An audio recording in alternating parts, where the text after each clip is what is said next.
Good evening, everyone. I welcome you all in today's webinar on opportunities in IS audits. We have with us CA Gaurav Kumar Gupta ji, Chairman Kurukshetra branch, to welcome our speakers. Now, on to you, Gaurav sir, for welcome. Thank you, Parvinder ji. Good evening, everyone. Respected CA Charanjot Nanda ji, Central Council Member and Chairman, Digital Accounting and Assurance Board, CA Dayaniva Sharma ji, Central Council Member and Vice Chairman, Digital Accounting Assurance Board, Dr. Vinay Seni ji, Dr. Omkar Nath ji, our guest speaker for today, dear participants, ladies and gentlemen, on behalf of Kurukshetra branch of NIRC of ICI, I, CA Gaurav Kumar Gupta, welcomes you all in the virtual CPE meeting on opportunities and challenges in information system audit. So I'm very thankful to Charanjot Singh Nanda ji for giving us this opportunity for hosting this webinar. I hope the deliberation of Dr. Seni and Dr. Nath will benefit all the members. And I'm very glad that more than 600 people have already joined for the today's seminar. So I welcome you all once again. Over to you, Parvinder ji.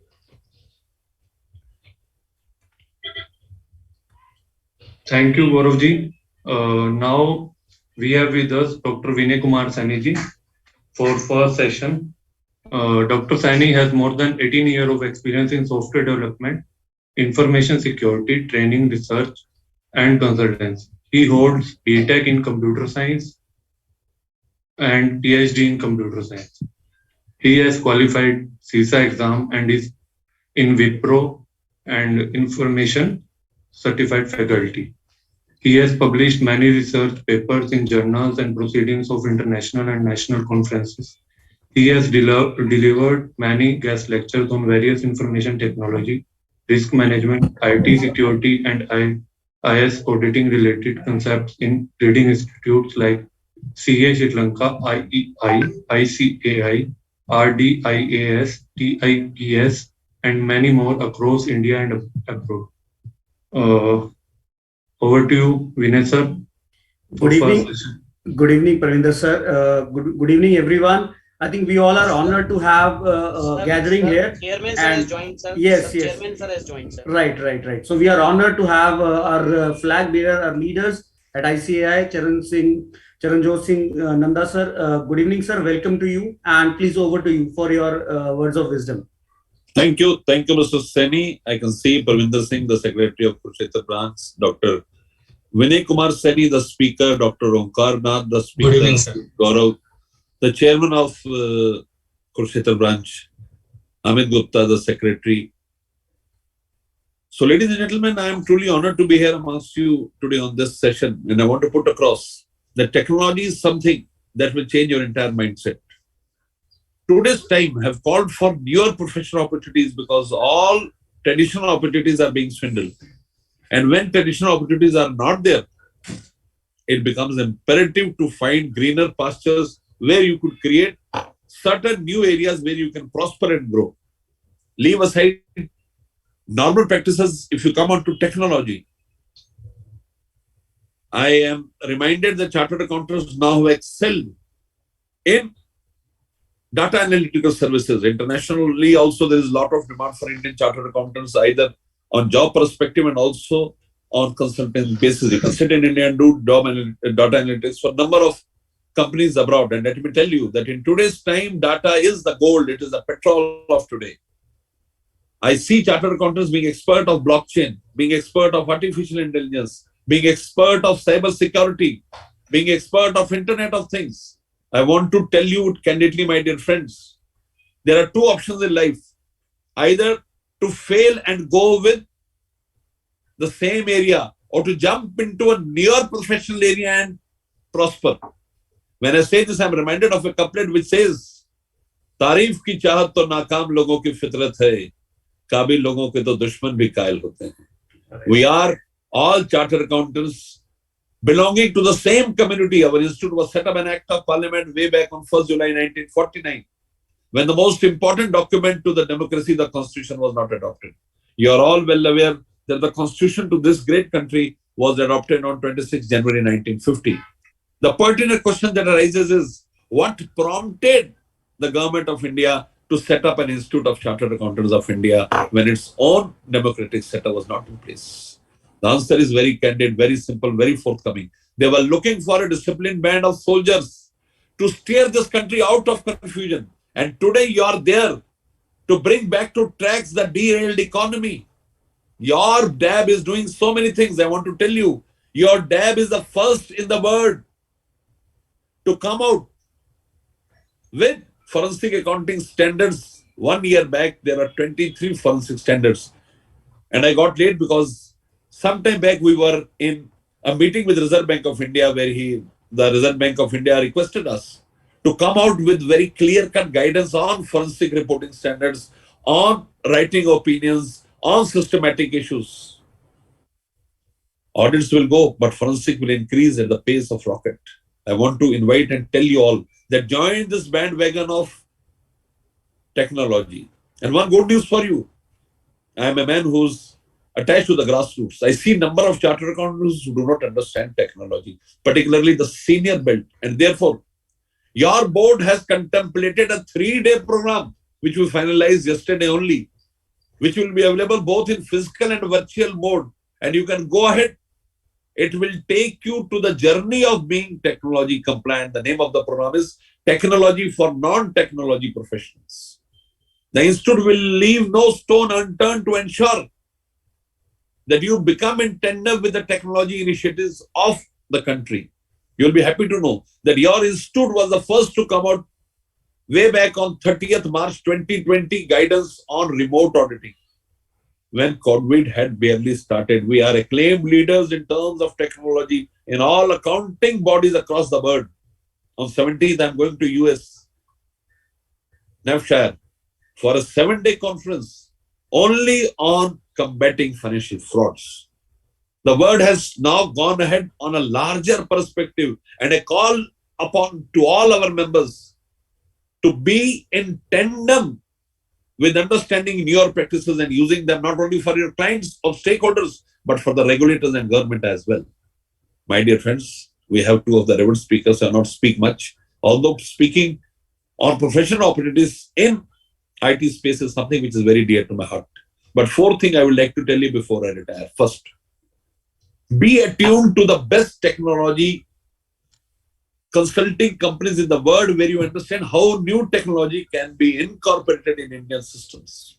Second, very importantly, get attuned to the regulators because regulators are keen now. SEBI has now devised a method. They don't want audit reports. They want digital assurance. I am auditor of a listed company. They say, from where did you validate the turnover? I said, I validated from the GST return, which is uploaded on the GST portal. I took it from GSTN.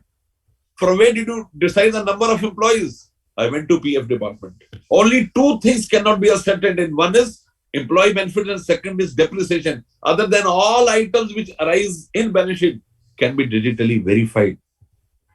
Third important aspect where you need to prosper is to jump into the bandwagon of newer opportunities. Start understanding technology, how it saves your time and how it gives an error-free environment where there is no sampling. The entire database is checked in an error-free environment and proper inferences are drawn. And last things, friends, we are chartered accountants. We have been taught one thing since day one. We can change our minds, our moods, our perspectives depending to the situation. And the time is now. You have to grow to create value and worth out of the technology space. People like Mr. Karnath, Mr. Vinay Kumar Saini are people who have lived their life on it. I met them personally. They have lived their life in technology. Ask them questions. Let us keep it a very, very interactive session. The reason why DAB is doing so many programs, I want to tell you, every Friday we do a program. Even if I'm here or not. Next Friday will not be here, but a program is being organized. Reason being, one program every Friday. I'm the chairman of Internet Standard Board. One program every Saturday there. Plus, every week you will have a program on standards. One on standards on forensic auditing, other the program on standard of internal audit. We have to get a proper knowledge to perform and give our best. Thank you so much. Thank you so much. Thank you, sir. So I think the vision is very clear from the leaders. We need to understand what is stored in the future, and we should be ready and capable of handling all the uncertainties with the what do you call enabler, the technology. With this, I would continue with our today's session. First is opportunities in information system audit, and later on it would be taken up by a very sensitive matter. The matter is the challenges, and Dr. Omkarnath sir is there to give you a flavor where you will understand that technology is not just a cakewalk, right? There are areas which need to be understood and taken care of on how technology can be the real enabler and real value addition can be done by technology. With these words, I think it's my responsibility to take the session further. So I'll share my screen just a second, and we'll proceed with the session.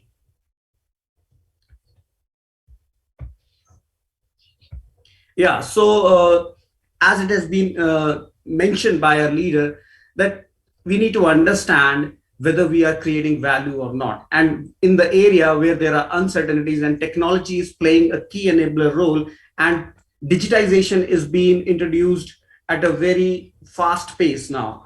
Earlier, it was the adoption was little limited, especially the bigger players or the one who are dealing with big businesses or enterprises were the front runners in adoption of technology. But I think now we are in a scenario or era where we have infrastructure, we have internet and everything. So I think if we are not taking technology as our weapon now to really handle our businesses and doing value addition in our operations, then we'll be nowhere, right? So with this, we'll start the discussion. Just a second. Let me fix one thing.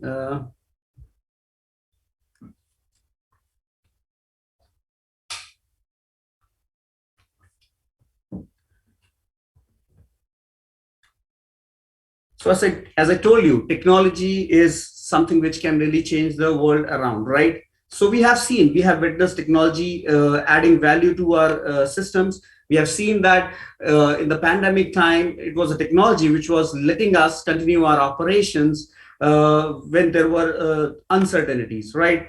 So now let's move on with the session, and the broader outline of the session would be to understand what various technologies are around us and how, as an auditor or a chartered accountant or as an information system auditor, we can explore those possibilities and opportunities and can prepare ourselves for future opportunities and practices. So I think it's quite evident now that we cannot survive without technologies, because the kind of business, kind of data you are dealing with, the kind of environment we are in, we are surrounded by huge volume of data, which is electronic. Most of the time is in electronic format. So we are supposed to process that, understand that, and perhaps take appropriate decision based on that. So that's the kind of roles which are associated around data. So I think it's a matter of survival now on how effectively we can handle and manage our operations using technologies. Second perspective we can take up as a chartered accountant is that if we take technologies and we understand their applicability and their effectiveness, so what we can do is we can add value to our clients' business operations. We can identify the gaps, we can provide solutions, we can help them in improving their business operations by understanding their business data, and then by understanding their needs or maybe future needs, and we can identify the set of technologies which can really make their operations more effective, more efficient. So there are a lot of opportunities in the area of assurance and consulting, right? Now, before we move on to talk about specific various different kind of practice areas, I think it would be, I think I would be doing injustice if I am not announcing this here, which was an initiative by Indian government under Ministry of Education and Government of India, right? And the initiative was taken up by AICT, that is a technical body for technical institutions. So they have introduced this platform, 1crore.aict India.org. It's a platform for enabling 1 crore. The target is 1 crore skilled man force has to be, digital workforce has to be prepared. And it's not an ordinary platform. It was introduced, officially it was introduced on 6th June, which is just quite a few days ago. 6 June, 3:30 p.m. This platform was officially introduced. Let me quickly give you a glimpse of this platform so that you can understand what is stored in the future and what we all as Indians should be careful about, that these are the responsibilities which are expected from us to contribute to. So this is a platform. I hope you can see the screen. So this is a website, and this portal is basically an integrated portal where the emerging areas and perhaps the demand in the market has been analyzed based on extensive research. And you can see the AI is one of the leading technology where market size is 126 billion USD by 2030, and global job opportunities are 97 million jobs by 2025. So means this is the kind of future demand which is there. So it means there'll be a lot of companies, a lot of organizations which will be using AI for their business operations. So there'll be job opportunities, and at the same time there'll be opportunities for solving problems associated with it, delivering assurance in these areas and projects associated with AI. And Indian government under AICT has done this, prepared this portal platform where individuals can register themselves and they can learn technologies. For example, regarding AI, you can learn these technologies from all these vendors like IBM, Microsoft, AWS. There are so many platforms available. And then there are internships and apprenticeships available. So these are paid internships also, free internships are also there. So it's an integrated platform which actually is connecting the service providers, the organizations, and the people who want to learn these skills and explore professional opportunities.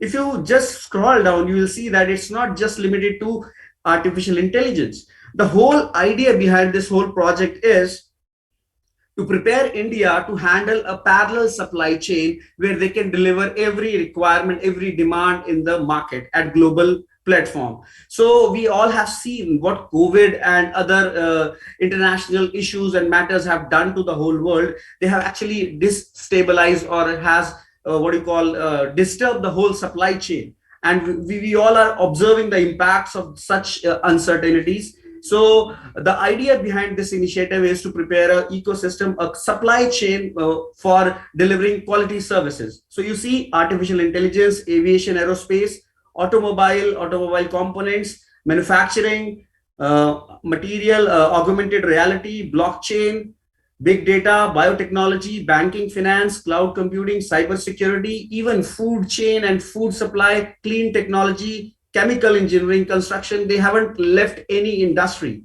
So that's the kind of vision which is there, and they are targeting to create 1 crore skilled technical people with opportunities also. It's not just training and creating skilled man force. The idea is to prepare a platform where everybody has opportunities, right? So that we are having enough skill sets and enough opportunities to apply our skill sets. So with this, I just want to tell you that future is very bright when it comes to technology, and we all should be prepared to contribute to this digital India, right? So with this, I think now we can understand why it is so critical to take up technology and transform our professional practices and perhaps contribute to value addition of our clients' operations. Now, opportunities for CAs in IT, if we talk about that, there are areas like auditing, assurance, like whatever business operations our clients are doing, we can deliver assurance services.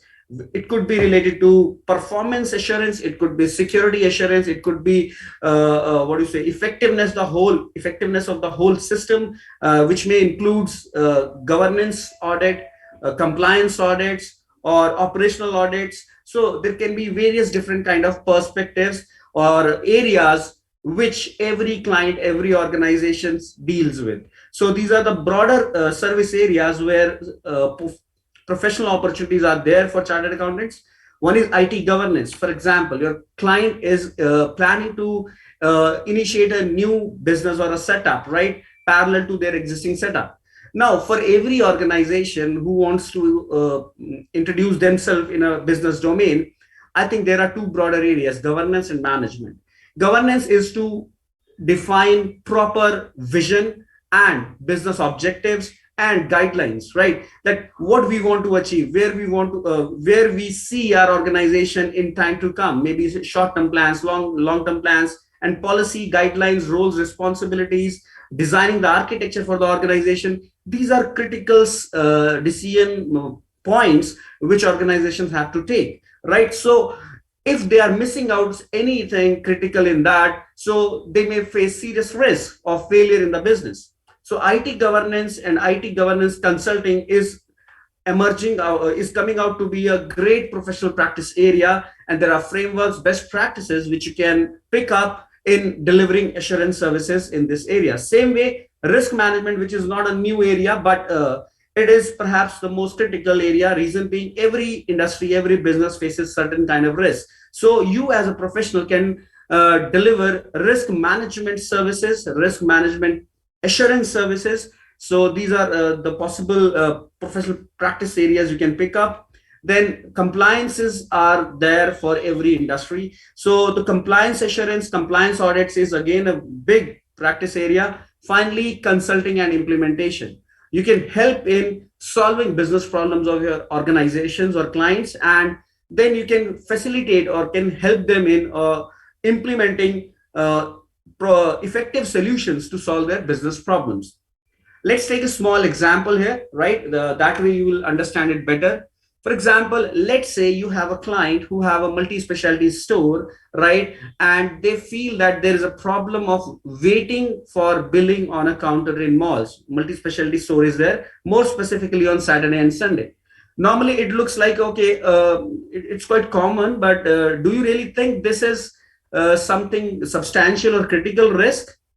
Well, this is just an observation, but if you go and study what is the average waiting time and whether we are losing customers because of this waiting or variation in average waiting time on weekends. So when you study your business data, which is referred as business intelligence, you'll be able to understand the impact, right? How much customers you have lost over a period of time, right? Especially those who are like the registered one. You might have observed in these retail stores, what happens is you have loyalty programs. So you have data of the customers who are purchasing stuffs from your mall, right? So, but there will be certain customers who are not registered under your loyalty program. But the one who are registered, you can study their insights and trend, that how frequently they are coming, whether they have stopped coming, and then you can have follow-up and data analysis to identify how much is the actual loss of customers, right?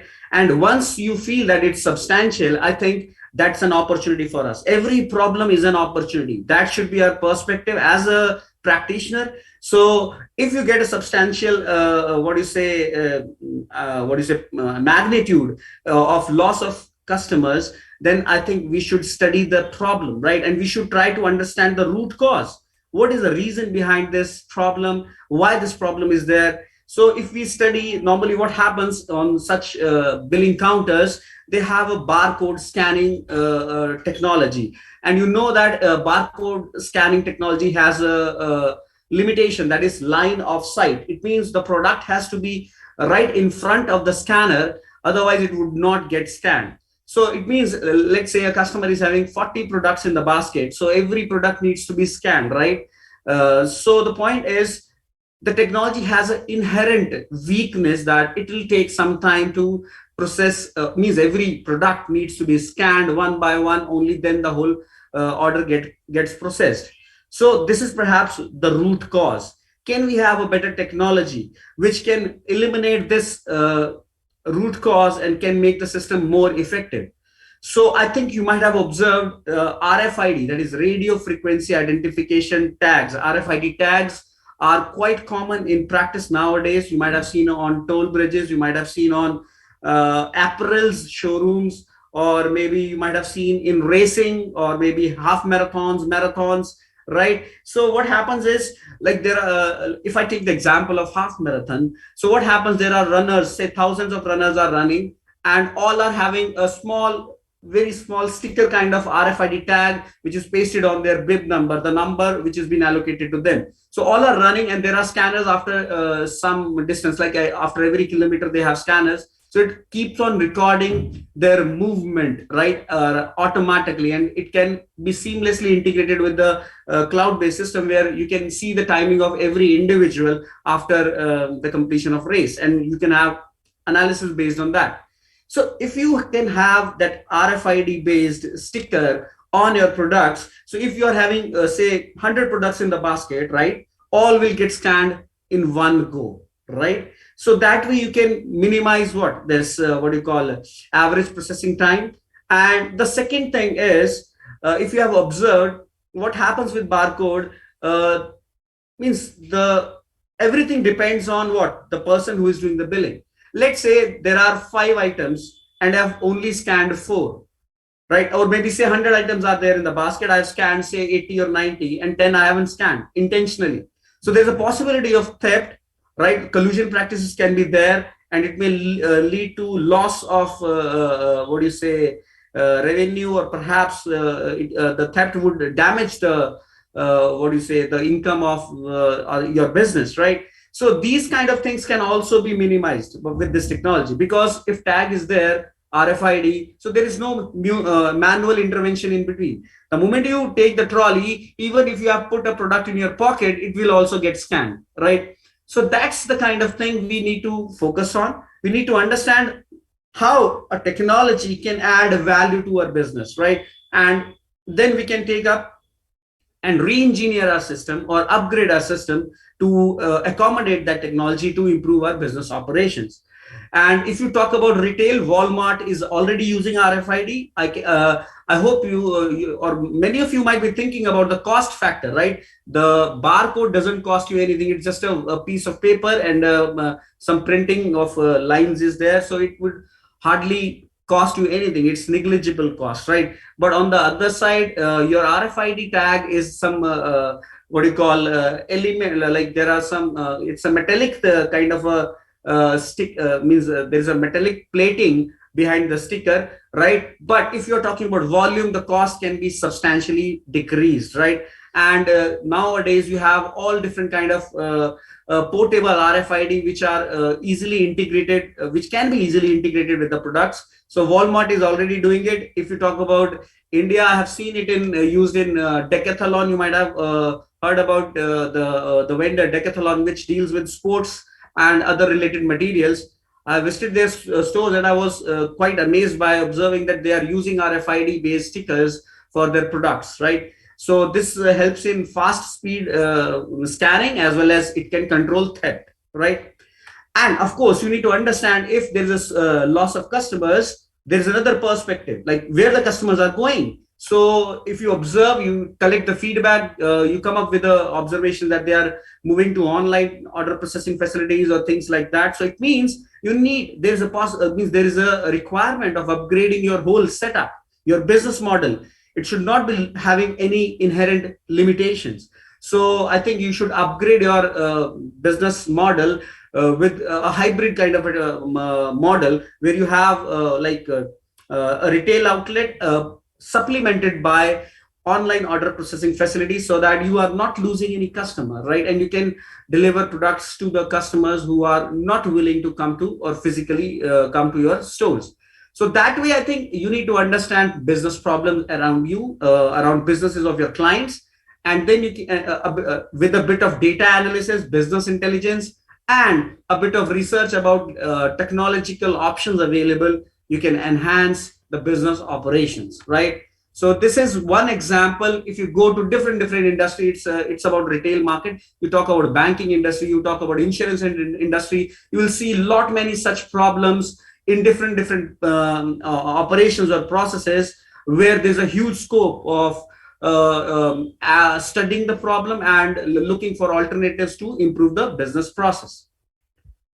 Moving on, I think we must understand that ICAI is already working a lot in this direction. DISA course is one such effort, and it is being regularly revised and updated. And it also covers all latest aspects of technologies and how professional opportunities can be taken up in all different areas, right? Different kind of audits, as I mentioned, like compliance, performance, security, IT asset management, system development, acquisition, governance audit, business continuity management, and related assurance practices, security and protection of assets. These are again interesting practice areas which can be taken up as a by you as an information system auditor, right? So ICI have a course on this where you can explore these skill areas and can interact with faculties and can get certified, right? So emerging technologies is again a very interesting area which I'll be covering in the next slide, next slides. So there is a framework called COBIT, right? It's a framework for organizations or enterprises where they can implement and manage their business operations, whether it is at governance level or management level, right? And it's a very extensive framework. If you go and check this framework, you'll be amazed to know that if you understand this framework, you can perhaps understand and solve any business problem of any enterprise, right? So whether it is related to risk management, whether it is related to security or quality assurance, compliances, or stakeholders concern, it covers almost every aspect of business. So it's a best practice framework, and it has huge scope not only in India but at international platform. There are a lot of audit and assurance practices available. So I think it's a high time for you all to understand what are the demands in the market, what are the areas where you have a lot of opportunities available, and you should really upskill yourself and you should gain these skills so that you can practice in these areas. Same way with scaling up of businesses, organizations are in a need of scalable systems, cloud-based ERP systems, or similar packages which can completely cover their whole supply chain, right? Which can automate complete supply chain of their business operations, right? From the procurement part to final delivery of products to the customers. So there are a lot of players for different industry. In banking, you have different ERP packages, for insurance, for education, for other financial services and other manufacturing and all. You have different kind of ERP packages for different industries. So as a practitioner, based on your skill area, you can identify finance and control, or maybe IT, or security assessment, payroll. There are different modules. You can identify those modules for your practice areas in the specific domains of your interest, right? And then you can offer consultancy services or audit services, or perhaps implementation services, because implementing ERP is a serious challenge and it involves a lot of risk, right? Two fundamental risks are: first, you are supposed to select the right package. If you are not selecting the right package which covers the needs of your organization, your whole implementation is going to fail.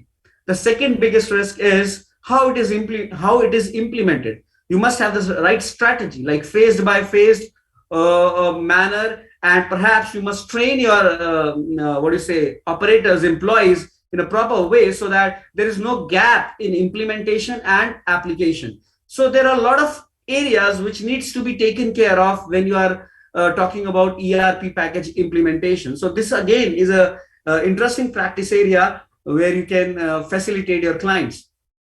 Now, talking about compliance assurance, I think we all are aware that e-commerce is such a big platform, and there are so many business organizations, players who are offering services in e-commerce, right?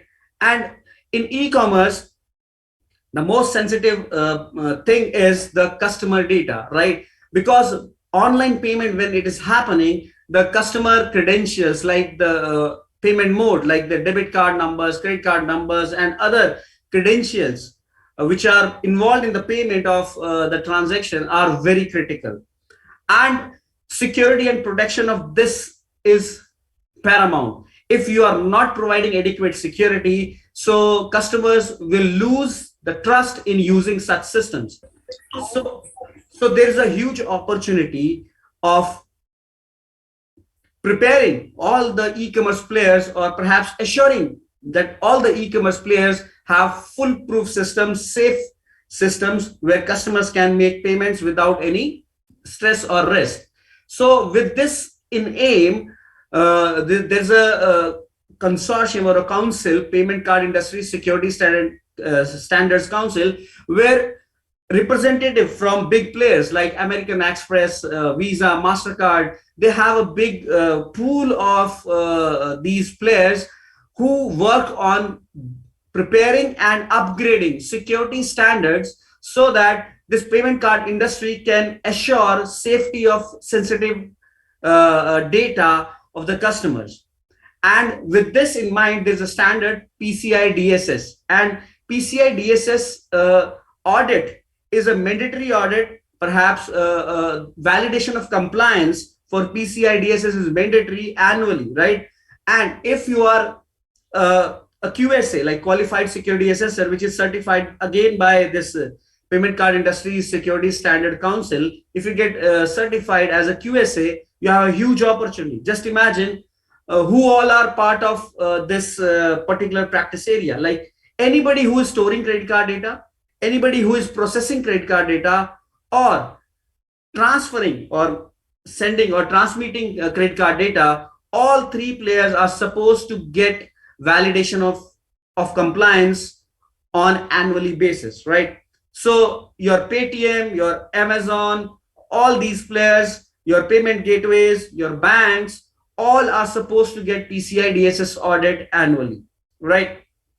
Now, how you can explore this practice area? You just need to go to their council, and you need to see what are their requirements in certifying firms as QSA, Qualified Security Assessor. And once you meet those requirements, you can explore this endless opportunity. And you all know how much is the prospects of e-commerce. E-commerce is an emerging area, and it's not just emerging area, it is taking all different kind of forms. Now it's not just limited to sales and purchase. Now you have seen all different kind of digital platforms who are facilitating different kind of services through e-commerce. So it's going to rise, and there'll be huge opportunities in PCI DSS audits. So this is just a slide on to give you a guideline on what happens in PCI DSS audit. It's basically a 12-step assessment where you need to do all these operations. And for every operation and assessment, there's a checklist available which you need to review and study and see whether the system is being configured and calibrated on those parameters or not. So then there is a big area called IT asset management. Like every organization which is using IT infrastructure for their operations, they need to have this process in place, IT asset management. They need to acquire certain IT infrastructure. Then first of all, they must plan how much infrastructure is sufficient for them, capacity planning. Then they have to acquire. There may be many vendors available, which is the right vendor, right? Then once they have acquired, deployment of that hardware, software, and infrastructure is very critical, because if you're deploying without proper security configurations, or perhaps in default state, they'll have huge vulnerabilities, and there are possibilities of those vulnerabilities getting exploited. Then once you have deployed, regular monitoring management is again a practice area. And finally, after a period of time, you need to replace or change that hardware and software, or upgrade that, or maybe you have to retire that. So these are all critical points, and assurance is required in all these areas. How much IT infrastructure is sufficient that needs to be procured, things like that. And then which vendor to select, whether it's going to be a right selection, like service level agreement, right? So these are critical areas where IS auditor needs to be involved so that he can review all critical areas, right? Same way, software asset management, hardware asset management. Like in software asset management, there are more peculiar factors like the license terms, then intellectual property rights, and many more areas, right? Version controls, like if it is an open source software, general public license agreements, and if it is a service on cloud or maybe online service, web-based service, then end user license agreement becomes critical factor. And then if you have some sensitive data, which is your intellectual property, digital rights management and protection of that data is again a critical area which needs to be ensured, right? So as an IS auditor, you can provide all these assurance services. Then you might have heard about this model called capability maturity model. Well, the concept behind CMMI or capability maturity model assessment or rating is that you all know India is one of the biggest player when it comes to outsourcing, especially in IT services, right? IT related services, IT enabled services. India is perhaps one of the top player when it comes to outsourcing or providing services, IT services to other players or clients. And in India, you will see business coming from all over the world, like from US, UK, Australia, and whatnot, even Dubai, Arab countries. They are taking a lot of IT-enabled services from India. Now, the point is, whenever you are looking for outsourcing any IT operation or maybe HR or finance operation or payroll operation, now the point is, you just cannot pick vendor like anything. You need certain assurance on whether a particular player or service provider is good enough or not, right? To ensure that quality or capability, there's a model in place. So CMMI is a model for rating an organization based on their effectiveness of operations, quality of operations they are offering. So by default, every organization is at level 1. As you improve and meet their benchmarks, CMMI model has certain process defined at every level. If your organization is having those setups and those operations, so they give you that particular rating, level 2, level 3, level 4, and so on, right? If you talk about India, there are many players who are at level 5, like your Infosys, Wipro, TCS, Accenture, all these are CMM level 5 service providers. So now the point is, there's so much of outsourcing happening to India. There are so many companies who want to provide these services. They can only offer these services to their clients, or perhaps they would be eligible if they are CMM certified, right? So there's a huge scope of offering services related to CMM compliance, right? Whether you are meeting the requirements of CMM compliance or not. So you can be a professional player who can offer consultancy and implementation or compliance assurance services in this area, right? You can become partner with CMMI, and you can facilitate various seekers of CMM certifications for their business practices. And then you can offer these CMM assurance or compliance services to your clients. Then business process outsourcing, as I mentioned, is a big area. So all these clients who are offering medical services, legal services, data entry and processing, IT help support, and application development services to various players offshore are your potential clients. So all need this CMM certification. So there are so many, opportunities out there, and there are so many players who need CMM certification and related compliances. So this is a huge practice area for all of you. Now comes to reporting, especially when it comes to regulatory reporting, where XBRL is a very critical requirement. And perhaps XBRL is not only limited to regulatory reporting. There are other interesting areas where you can standardize exchange of financial data or reports between two dissimilar systems. Perhaps there are, let's say you are running your business in India and you are collaborating with somebody who in Europe, maybe an organization. Now, when you exchange business information, they may have their own standards to follow. You may have your own standards to follow. and this gap can be bridged without compromising the correctness, quality, and compliance to the standards with the help of XBRL. Now, but this XBRL reporting structure, rules need to be defined, right? So there's a huge opportunity in setting up XBRL compliance, XBRL format, standard format, which can facilitate compliance requirement of both the parties which are having different standards to follow, right? So XBRL can be a big, factor in bridging this gap. So you as a practitioner can define and can prepare XBRL formats by which you can facilitate exchange of business information between two dissimilar parties, right? In fact, XBRL is not that complicated. Perhaps you can hire a developer who can write script and code for you, but you are the key component. You know the financial standards, right? So you can help them in defining the XBRL taxonomy, rule basis, so that you can prepare a standard for exchange of data which is not having any errors or any flaws which may violate any compliance requirement. So XBRL can solve or can bridge the gap between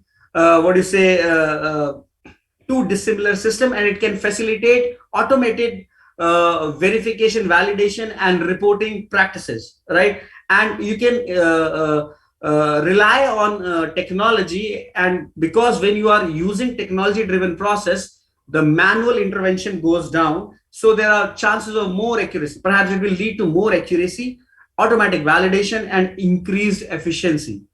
So this is again an interesting practice area where you can practice and explore business opportunities. Now, if we talk about emerging technologies, there are a lot of emerging technologies. E-commerce, as I mentioned, business intelligence is about understanding business data or business problems and then looking for potential solutions, right? By focusing on different technologies or restructuring the business operation or process, you can solve business problems. And business intelligence heavily depends on data analysis. And Nanda sir mentioned in his keynote address that data analysis is perhaps one of the most popular practice area. Reason being, data is associated with every business operation, and it's the data which facilitate decision making, which facilitate operations. So data analysis is perhaps the most imperative, unavoidable skill which is required for running a business effectively. Then cloud computing, it can provide you huge scalable infrastructure. Big data analytics can give you insights about what is happening on public platforms which may impact your business. Same way, mobile computing, BYOD, for handling uncertainties and increasing mobility in your business, like if you have lockdown scenarios, or if you have remote areas where you want to work and you have to move, you have to do computation on the move. I think mobile computing and BYOD can be a good handy practices. But as a practitioner, it's not just about understanding the technology. We need to understand its benefits, its advantages, challenges associated with it.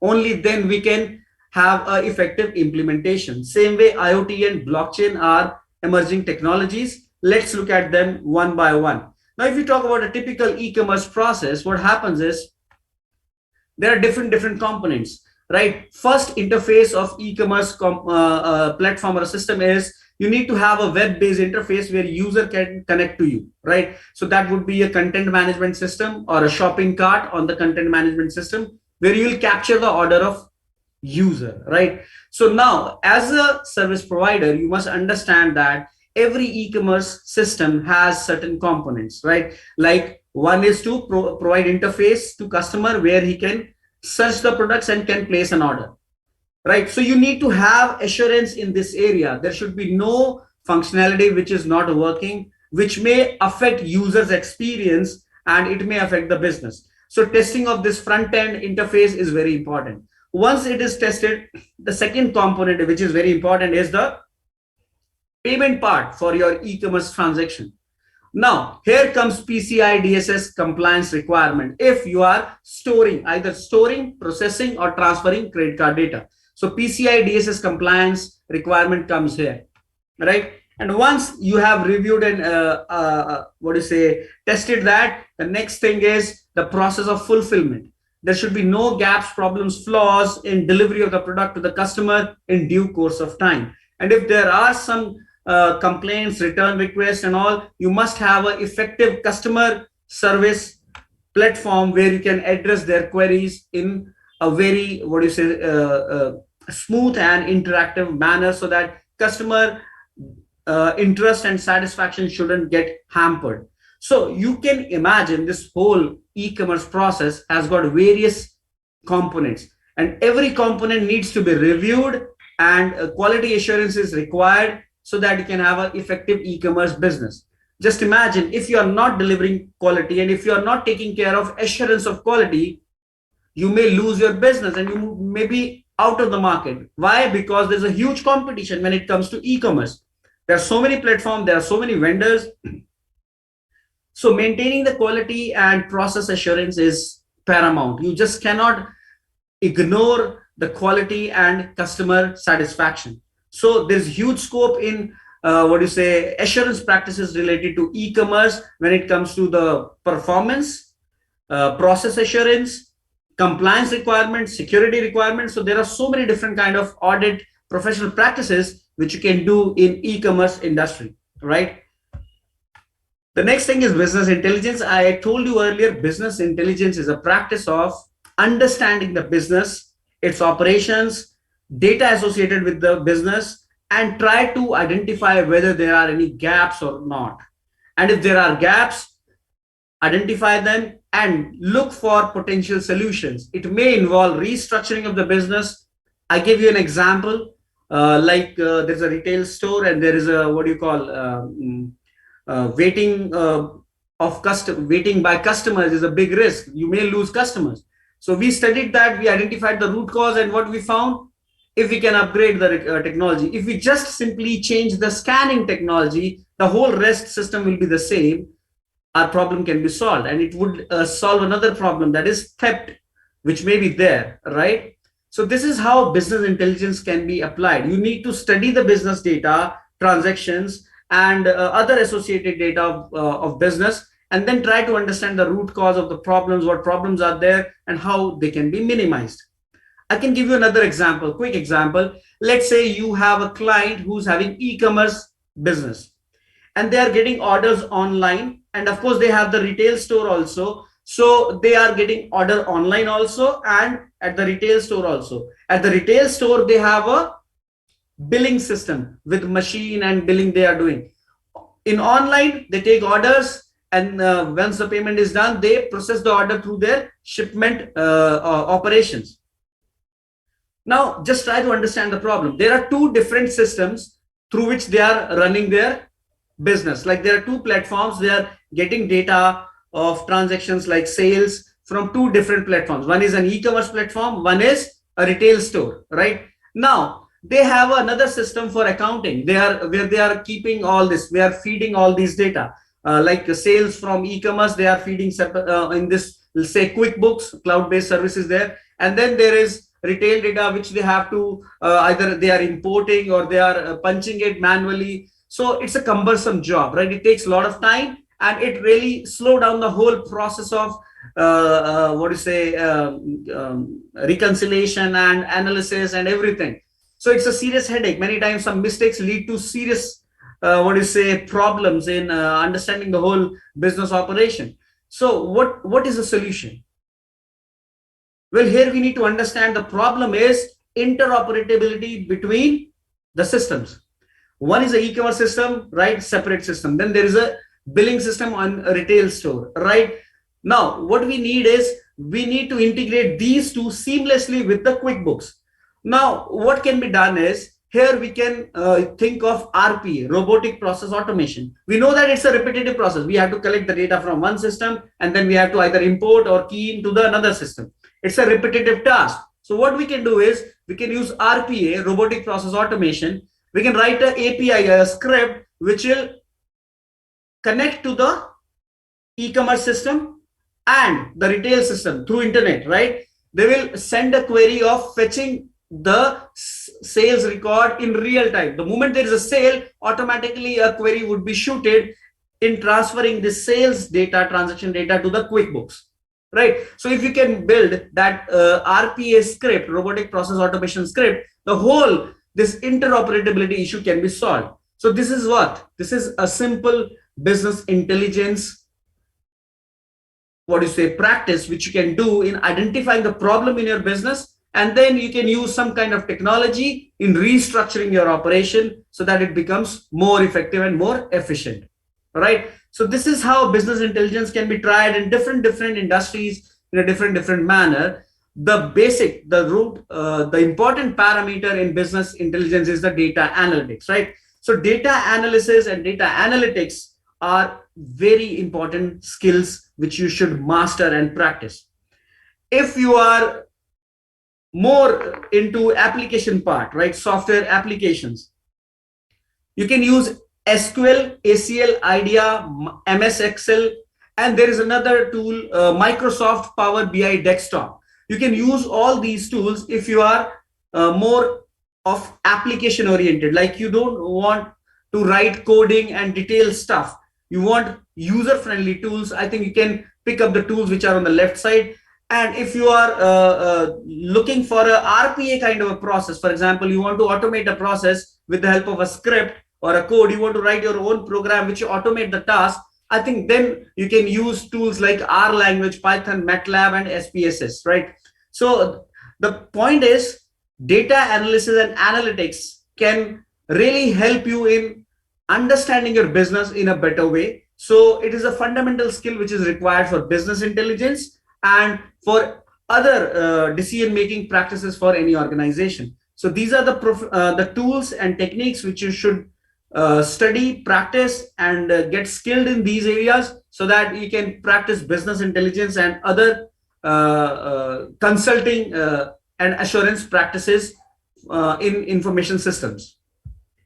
Next is cloud computing, and I hope you might have heard about this term quite often. Cloud computing is virtualization of infrastructure. Like you have a laptop, you know that it has certain capacity, but it cannot work beyond that. Let's say you have 2 gigahertz of processor, say 1 terabyte of hard disk, 8 GB RAM, but let's say you require a system which should have 16 GB RAM and more memory. So your existing system would be of no use. And let's say your demand or your requirement is dynamic. It may go up in certain duration of the year, like there's a huge demand in the market. For example, if you talk about e-commerce, during Diwali season, there'll be a lot of traffic on the website. And on the other months, when you don't have festivals like Diwali, Eid, or Gurpurab, things like that. So the point is there might be very low demand, right? And you don't need that much capacity at that time. So means what you need is an infrastructure which is flexible and dynamic. Now you all know setting up IT infrastructure is a very serious and very painstaking task. It needs investment and regular maintenance, and many other issues are there. How to manage it? So the best approach is cloud computing. What you can do is whatever requirement is there, you can put it on cloud-based platform where it will be a virtual computing environment. Let's say you need 1000 gigahertz of processing. So yes, you can create virtual machines which will provide you that equivalent amount of computational capability. And you can again configure dynamic scaling. Like you can define the thresholds for every month. Like for this month, I need this much of bandwidth. And if it reaches say 85% of this much, automatically scale up by say 1.5, from 1 to make it 1.5. So you can configure your virtual infrastructure in a way, dynamic, flexible way, so that your business demands, no matter how much dynamic they are, would not affect your business operations, right? But cloud computing again is a complex technology. You need to see your requirements and accordingly you need to plan it, right? Say whether you need public cloud, private cloud, whether what kind of services you need, service level agreement, and compliance requirement, you must define those things because you are availing services from a vendor, right? And your critical operations are running on their machines, whether the data center is in your country or another country. There are so many factors which are part of cloud computing, right? So you as a practitioner can be a key player in helping your clients who are planning to go to cloud computing in selecting the right vendor and facilitating regular assurance and auditing services for their business operations. Moving on to big data analytics. Okay, now you all know that we have so much of data around us. We are surrounded by data. It's not about just our systems. Let's say we have a MIS, Management Information System. We record all of our business data in a database. All our employees and operators work on that interface.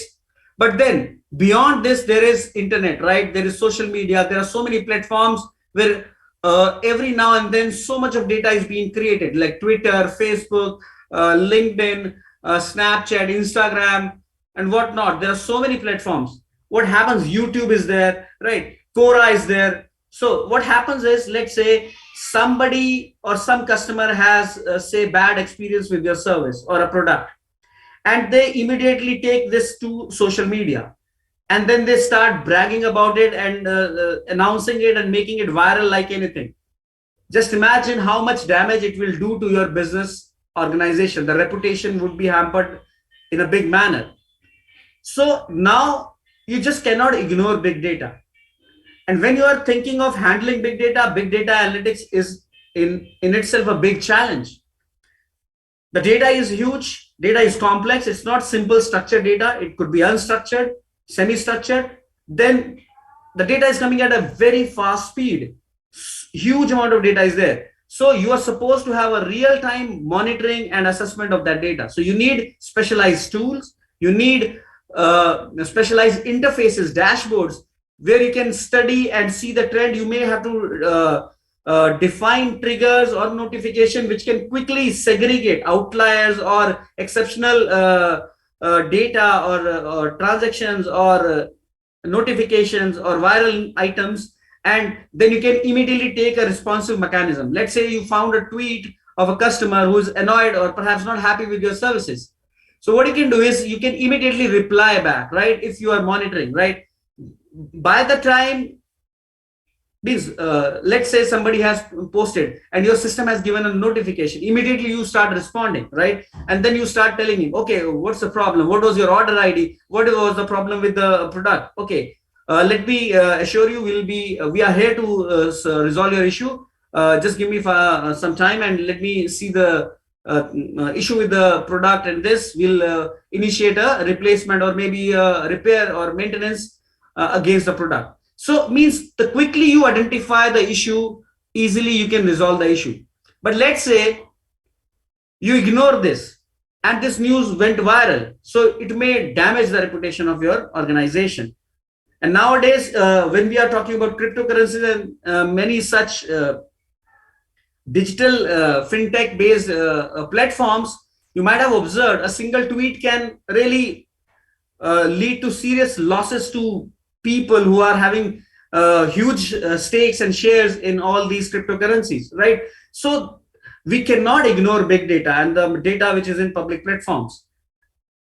Anywhere, anytime, a tweet or a message can really disrupt any organization, any business or any country, right? So we have to be very careful in handling business data and big data associated with our business operations. Mobile communication and BYOD are two similar kind of technologies. Both are based on mobile computing. Idea is to create flexibility and mobility in business operations, where you can enable your employees and customers to have a better experience and more performance in operations. But we cannot move everything to BYOD or every operation on BYOD mode or mobile platform. Reason being, there are agencies like banking or many other financial organizations. They are dealing with sensitive business operations, which cannot be made public. They are supposed to be run in a restricted, secure virtual private network or intranet, right? So we must be very careful when we are opting for BYOD, right? Bring your own device, so that we can get the maximum benefit of implementing such kind of initiatives, right? And there is huge scope. If you can identify which services can be taken on BYOD and which not, you can have much better performances and much better customer experience in your business operations. So as an auditor, what should be our BYOD model? What should be our mobile computing model? What services can be should be moved? What should not be moved? These are critical decisions. Review assessment is required. Risk assessment is required. So as an auditor, you can facilitate organization in implementing such practices. Then comes IoT, Internet of Things.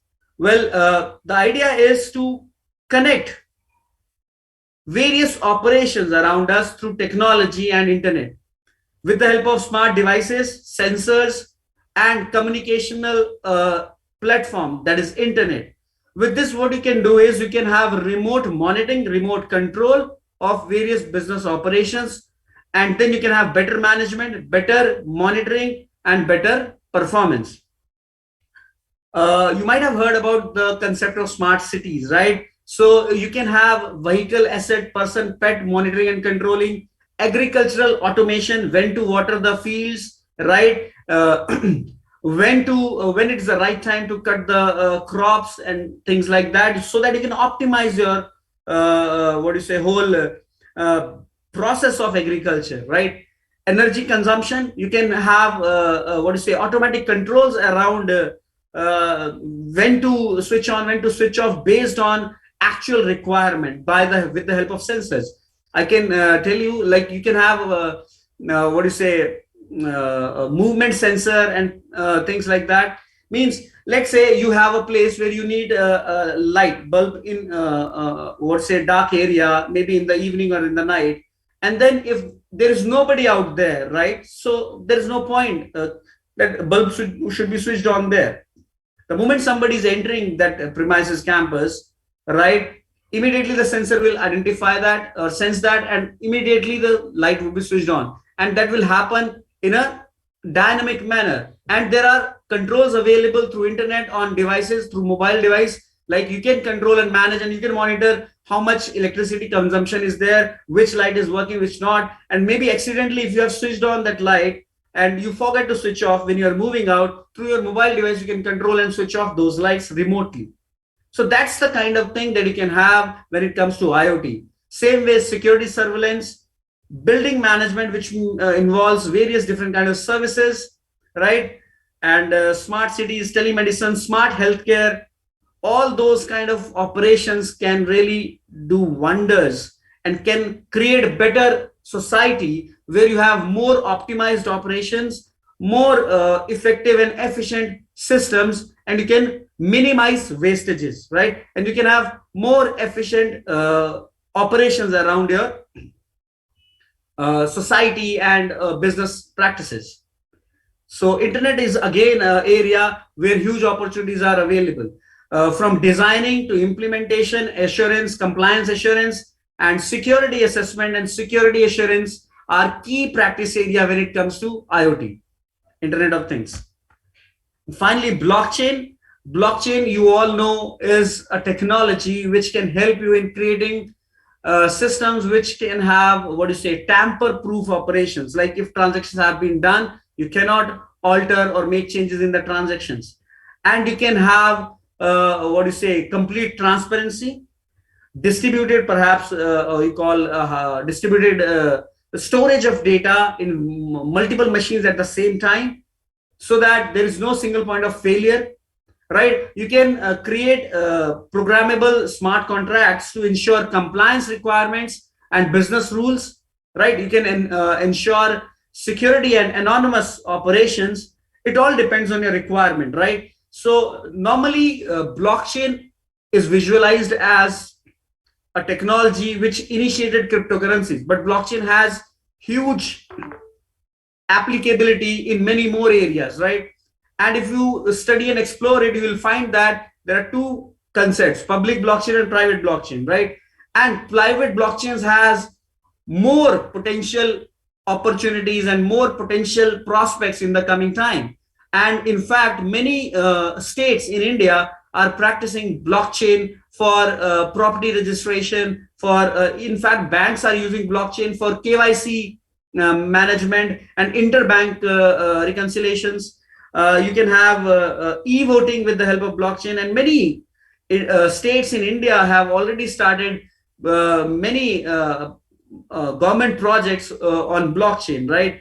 The most popular is this property registration one, right? Because there are so many frauds and malicious practices related to sales and purchase of properties and in real estate and other related areas. So I think blockchain has a huge potential of creating a trustworthy system where you can have automation of operations and minimal human intervention would be there, so that all the trust can be programmed into the technology and we can have more assurance, right? And as an auditor, I think if we visualize blockchain will create more assurance, but the role of auditor would be different now.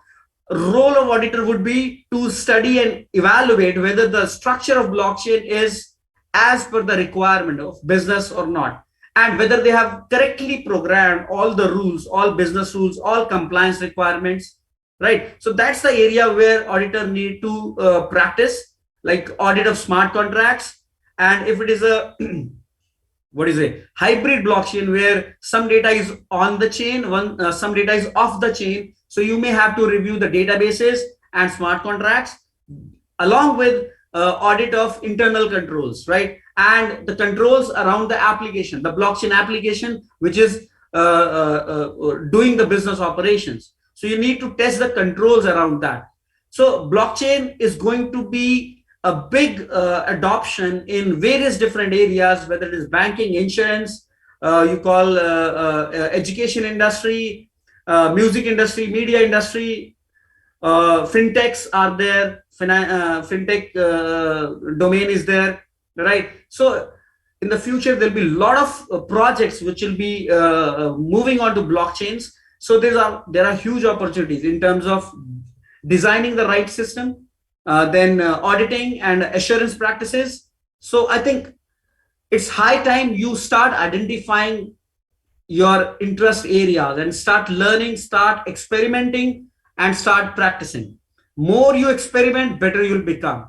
And I hope in this session, I have given you a lot of insights about how we are moving in this era, right? And there are so many things that are happening around us, and there are a lot of opportunities. And with things moving on to digital platforms and automation coming around, I think it's a high time we should understand the requirements, current requirements and future requirements, and accordingly plan our portfolio so that we can get maximum out of our skill set, right? And we can tap on all those professional opportunities to deliver better and quality services to our customers. So I hope I have been able to cover the concepts related to information system auditing and what are the professional opportunities available, right?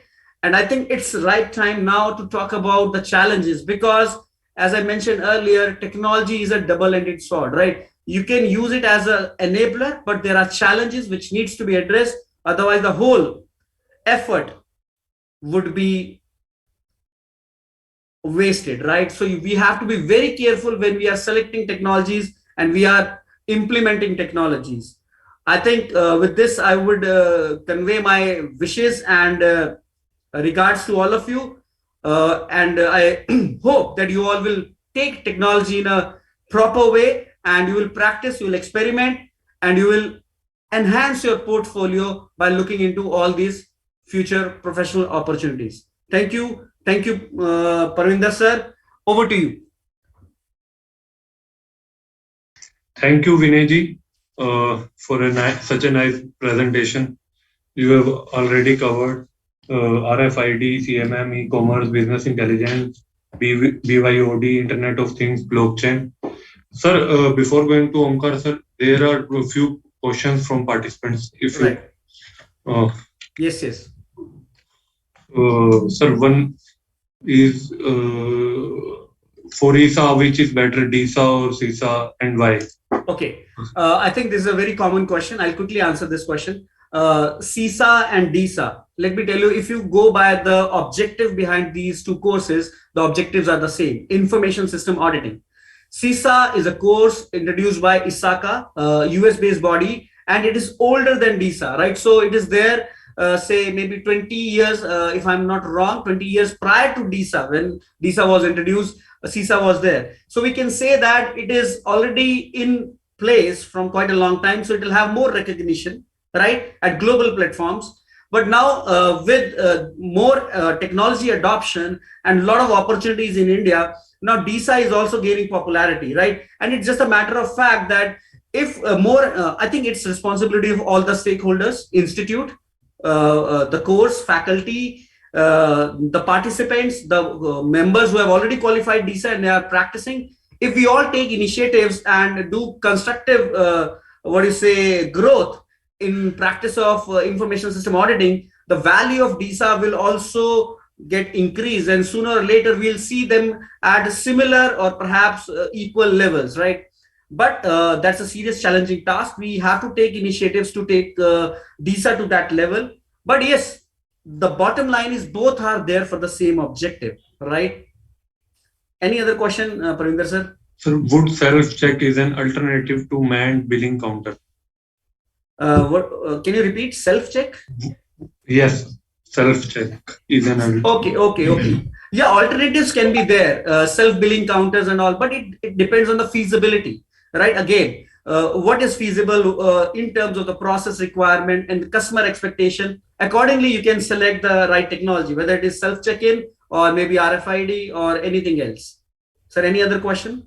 Sir, what type of assurance and consulting services can be provided in BYOD?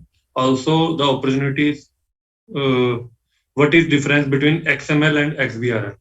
Okay, first of all, the opportunities in BYOD are BYOD policy. Like you must have a robust BYOD policy, because in BYOD there is a serious challenge of data loss, data theft, right? And your critical operations are on device which are not in your premises, right?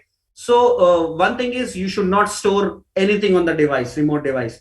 You should make it application centric, which is synced with the cloud. So in a nutshell, you must have a BYOD policy which safeguard the challenges related to data security, data privacy, and theft of data. Second, XML and XBRL. XML and XBRL both are EDI formats, electronic data interchange formats. XML is more flexible, more customizable, whereas XBRL is again customizable, but it has more capability. It has inbuilt validation. The document can validate itself, whereas XML just can hold content, some data.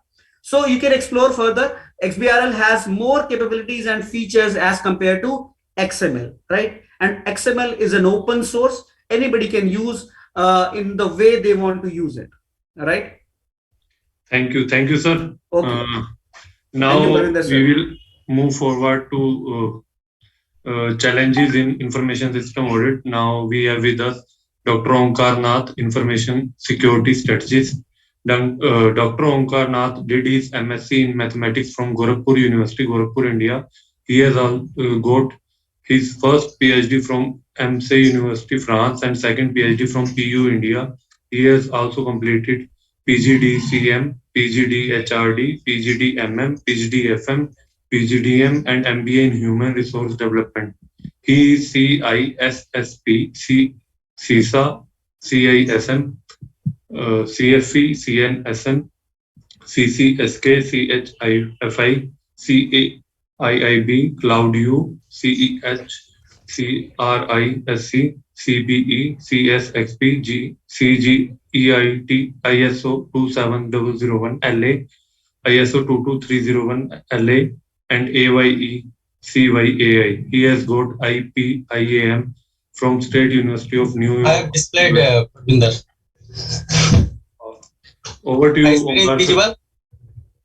Over to you, sir. Okay, thank you. My screen is visible?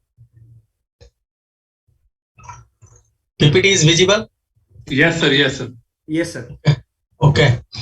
So you are talking about this. Thank you very much for your kind words. for introducing me.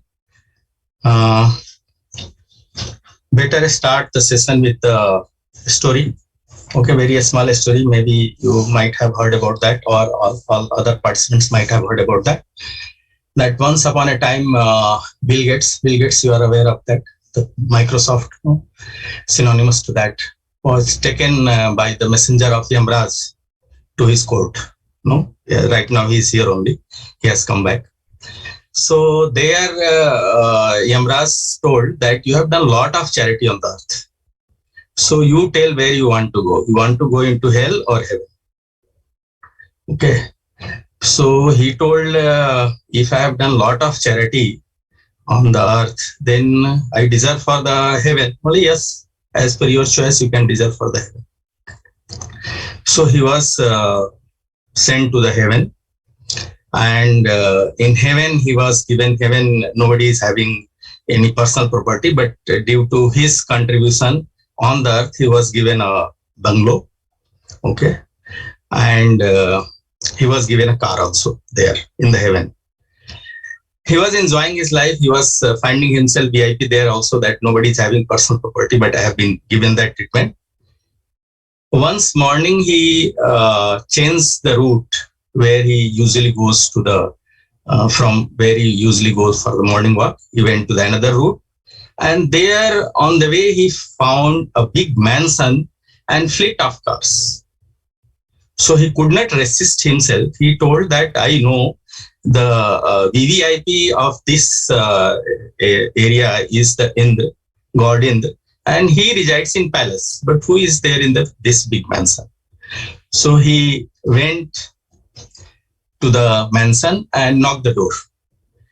And one old man, he opened the door, and then Bill Gates asked him, "Who are you?" Then he told, "I am captain of Titanic." So he told, "You are captain of Titanic and you have been given big mansion and fleet of cars, and I am Bill Gates. I have popularized the windows across the globe, and I have been given only one bungalow and one car." So he went to the God Indra, and he told that poor guy, he was only taking care of the Titanic, that also sank, and he has been given big mansion and fleet of cars. So you have given me only one bungalow and one car. Then Lord Indra told that we are having one site, www.heaven.gov. No, you all can register there. So that Titanic sank only once. Your windows. That's why there is a reset button in the windows.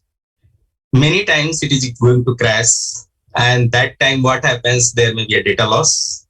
There may be some loss of drivers, okay, or some components that may interrupt our services, okay. So this happens with the technology. When we are talking about technology, when we are listening about the technology, when we are talking about opportunities, it's a wonderful thing. Now, just our fellow speaker was talking about that. The last was the blockchain, where we are talking about the cryptocurrency. You will be surprised to note that, just I'm sensitizing you that what are the challenges in the technology. You will be surprised to note that in last 1 year, 775 crore cryptocurrency fraud has taken place. Since last 1 year only. This is not my data. This is FTC. Okay, Federal Trade Commission. This is authenticated data. On an average, so roughly 46,000 investors has been defrauded. And on an average, if you are going to take direct average, means that 775 crore and divided by 46, then 2 lakh something. No. Only 6 months back, the this cryptocurrency, the value was somewhere 56 lakhs rupees. Right now, how much it is? Somewhere 34, 35. You can think of that. What has happened in this 6 months? But I am not talking about that loss. I am talking about the loss, this fraud or a scam which has taken place through the social media or through different apps or platforms. People have invested in wrong currency on wrong platform and the people have been defrauded. So when we are talking about opportunities, the challenge is here, that how to understand the right technology or how to understand the risk associated with the technology. However, when we are talking about the technology is very simple thing, but when it comes to the operation, very, very complex thing. Now, why it is simple for us, for auditors, it has got only 3 risks. No, confidentiality, integrity, and availability, CIA. So that's why it's very simple. Nothing beyond that. No risk is beyond this CIA in that as far as technology is concerned. And heart is data. Why data? Because everything is for the data. So let us understand that when we are talking about information system, what we are talking about that from the auditor's perspective. Okay. So when I am telling heart is the data, so who is manipulating the data? Users are manipulating the data, but users are not manipulating directly the data. Users are manipulating the data through the application system. Now, application system, they cannot reside independently. They are residing on the operating system. Operating systems or the system software, they also cannot exist without the hardware. Now, these hardwares cannot exist without the infrastructure. And again, the humanware, other services, network, other services comes into the picture. So the whole gamut of this technology is there to manipulate the data as per the business requirement. So that's why when we are talking about the information technology or the information system, we need to see that what data requirement is there, what business requirement is there, what regulatory requirement is there, what law of the land requirement is there. Or if all these things are not existing, say first time as an auditor, we are auditing some organization where there is no policy, there is no standard, there is no procedure, then there is no regulation also, there is no law of the land also. Okay, you see the surrounding countries which is around India, whatever the countries are there, Nepal, Bhutan, Bangladesh, or Sri Lanka, whatever countries are there, they all are following our law of the land. They are enacting that one. So if we know, say I used to deliver lecture for these countries. So when first time I went there, I asked for the laws, or I tried to find out some different laws. They told no, whatever is there in the India, it is there. So if it is not there, then what we are going to do? We go to the good practices. Now, good practices are the change terminology from the best practices. Now, best practices are not existing because the experts, they have come to know nothing like a best. So they have changed it to since last 3 to 4 years, they have changed it to the good practices. So we are talking about the good practices. So one good thing about the technologies or information system is, once you learn it, once you understand it, it is going to be applicable across the globe. Okay. Anywhere, in any law of the land, in any regulatory environment, in any industry, information system is information system. Okay. I have not seen any people working with the computers without a screen. I have not seen. No, maybe a small or big screen, but a screen is there. Some input system is there, maybe through the scanners it is going, through mouse or through disk or the peripherals we are giving, or through directly keyboard we are giving. Some input system is there. So across the globe, wherever these systems are in use, across the industry or across the geographies, it is going to be the information system. So once we are going to learn it, it is going to be applicable to all industries, all sectors, all geographies. The only thing which is going to change, that is the law of the land and the regulation. That is going to change. That also, if you are going to learn this information system with the help of good practices like the ISO 27001, when it comes to the information system, information security management system, or BCP DRP, ISO 22301, or COVID, just my fellow speaker was talking about that. So if you are going to take these things, then it is going to help us to also implement it across the globe without any much learning or much the effort for learning the new things. That is going to happen. Okay. Now coming to that, when we are talking about one more thing, I wanted to also tell that regarding the blockchain, the challenges which we are getting, because specifically I'm not going to talk about these technologies. I'm going to talk about the challenges which is there in the information system. So all these, apart from that public and private blockchain, the one concept is there, which is the 51% anomaly. No, if that 51%, that participants, if they are going to join hands, then any damn thing can happen in the blockchain environment. Okay, particularly when we are talking about the public blockchain. Private blockchain, yes, it is administered, but again, when it comes to the legality, then there is a challenge, because whatever the digital certificates which is being used in this blockchain environment, these are not the CA certified. These certificates are self-signed certificate generated by the application itself, the blockchain application itself. So I am talking about the risk, because as a assurance practitioner, we are the risk practitioner. Now, if risk is not there, our profession is not going to exist. So all the time we are talking about the risk. Okay, our agenda is of today's discussion. The agenda is we are going to talk about the technology risk. Okay, the how this because when it comes to the controls which we are evaluating in due course of that audit or the process, the risk is the how risk treatment is going to be given. The controls are outcome of the risk treatment that we are getting. So the risk associated with the technology is going to be a major challenge for us, understanding the risk. No, in this connected world, when we are talking about connected world, then whole globe is going to be connected. The moment our systems or information system is connected to the internet, we are connected to the whole globe. So the technology risk here, I'm going to discuss about one of the survey which was conducted last years by ISACA, that I've given link of all the data which I am using in this presentation on the slides. I've given that one. Okay, so that you can see.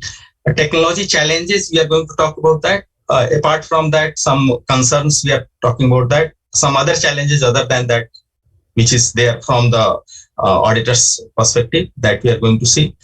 One more survey I'm going to talk about that, which is about the IT and audit professional survey, particularly the people, the professionals, those who are working in the IT function in the enterprises, those who are the chief audit officers or working in the internal audit or in IT department, that we are going to talk about that. The next, we are talking about the emerging technology and the risk assessment with a special reference to the audit. Then the technology impact potential areas, we are going to talk about that. But more and more time I am going to spend when it comes to the tastelets, the practical dimension, not only that challenges, but how to overcome those challenges. Okay, and I will try my level best to take you to the grassroots level or to the IS environment through these presentations. Particularly, I will pick up some policies. I will discuss that one right from the risk to the solution also. Okay, the understanding the criticality, butterfly effect. I am talking about the butterfly effect. We all are aware about that butterfly effect. Here, I have given that nomenclature. We all know that it happens. The effect of one zone is going to impact on the other zone, and the huge impact is going to be there as far as the risk is concerned. But here I have taken this example for a specific policy. Okay, understanding the criticality, not only that we are talking about the risk rating, but also we are talking about the priority that we'll see. Understanding the control weakness and some important dimensions. With that, I'm going to summarize my presentation. Okay, so the first thing which I am going to start with that is that we are the assurance service provider.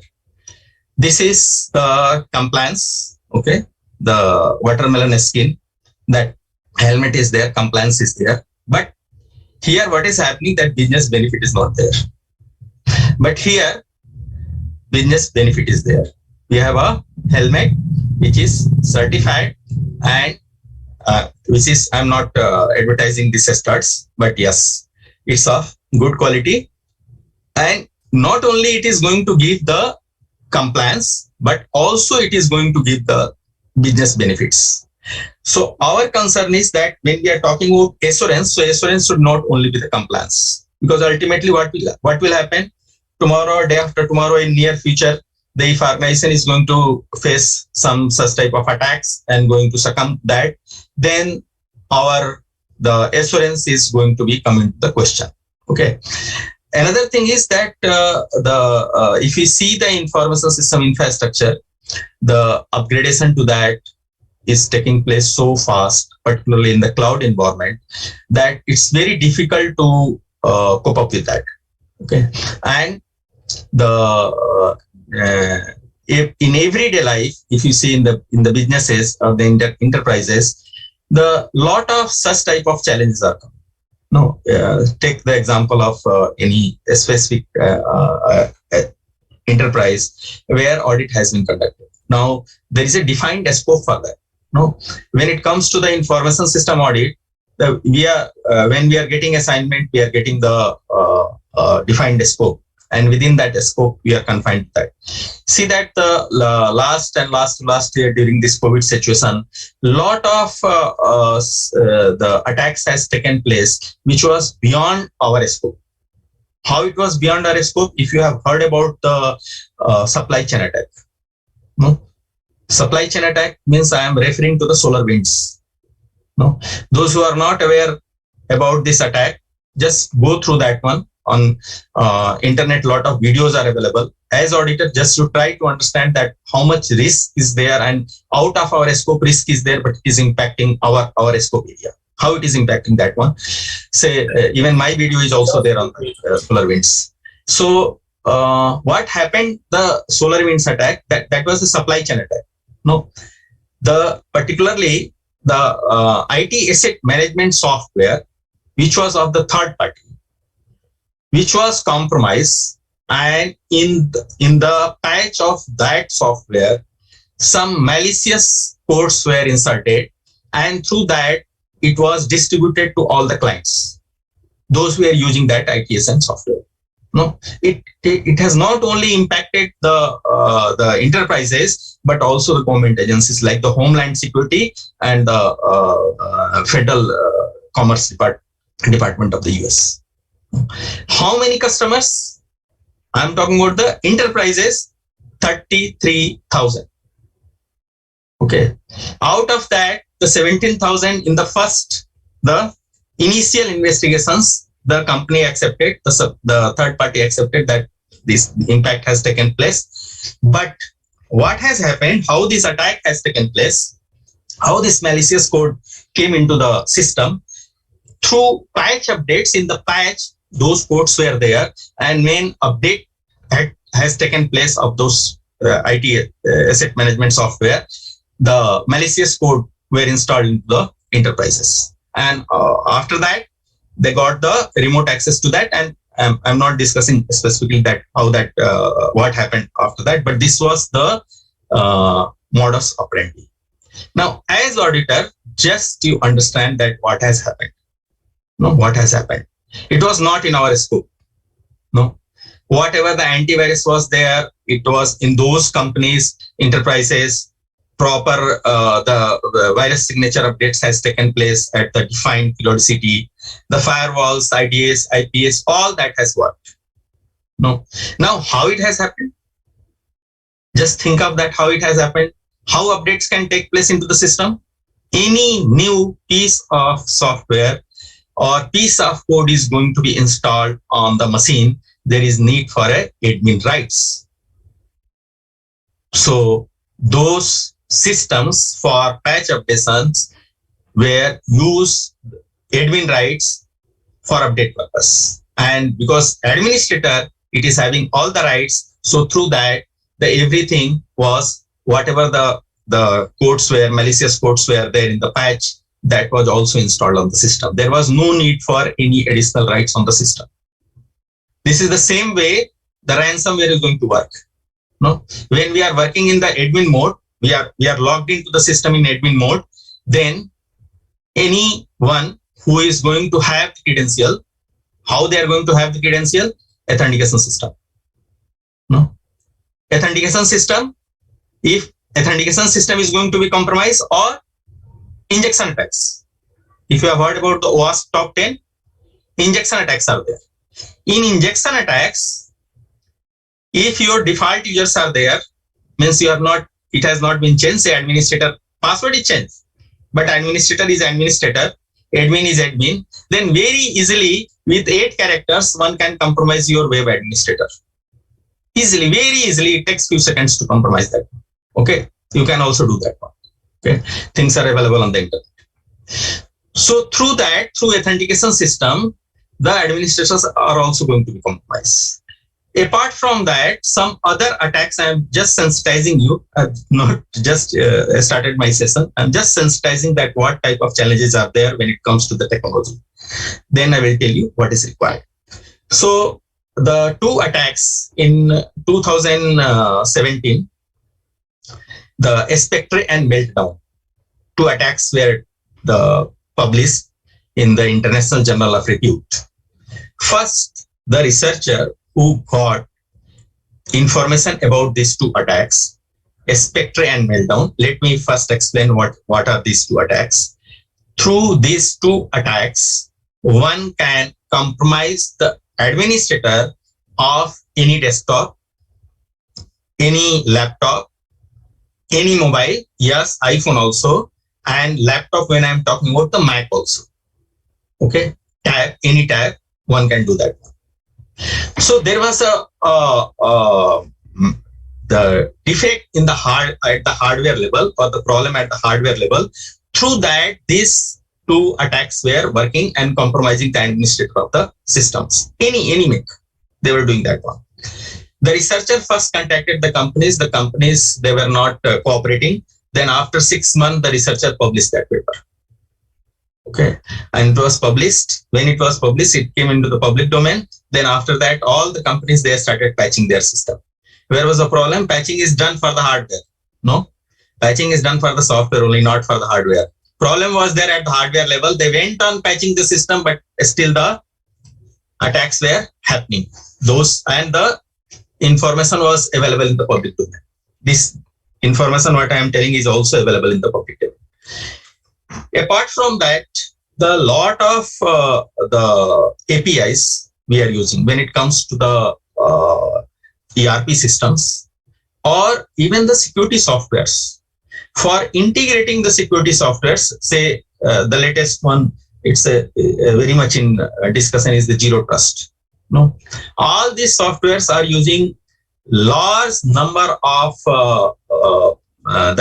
freeware, shareware, or third-party APIs, application programming interface.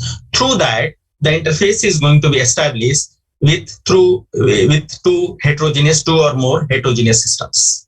Now we'll take we'll give the assurance for those third-party APIs. No, if you have heard about that cloud bleed, hard bleed, that I will discuss in the further slides when I am coming to those points. Okay, these are the challenges what we are getting, particularly the understanding the risk associated with the technology. So the whole session is based on this people, process, and technology. Okay, when I'm talking about people, process, and technology, this is the most common framework or most popular framework what we are using for the software, and for audit purpose also we are using that one. The generic definition here they have given when it comes to the people, the roles and responsibility, business process understanding, segregation and controls are there. This comes under the people. Okay, in technology we have the key performance measurements are there, system implementation is there, system evaluation and selection is there when it comes to the procurement or comes to the development. Okay, and when it comes to the processes, we have got policies, procedures, and reporting standards, guidelines. Those are the baselines are going to be part of that. Business process re-engineering, BPR, is going to come up into that, and system audit, the activity is also part of that process. Okay, system audit and review and monitoring is also going to be part of that process. Even governance system will also manage governance management those systems. COVID, they are talking about that. it will also some part of the COVID. They are taking care of all these three: people, process, and technology. COVID 2019. My fellow colleague was talking about that. Okay, this is the report what I was talking about, that in September, October 2020, ISACA and Protiviti, they conducted this survey. Okay, it was a global survey, and more than 7,400 IT audit leaders and professionals, they have given their perspective, that top technology risk. Okay, so that was for the 2021. For 2022, data has not come up. Two companies they have given that one, but I did not find that much authentic, so I have not used that one. This is the authentic data used by the ISACA, taken by the ISACA. Now, the total where there is a need for attention of auditor is required is 35 technology risk is there. You can go to this audit survey and you can find it find out there. But these are the top 10.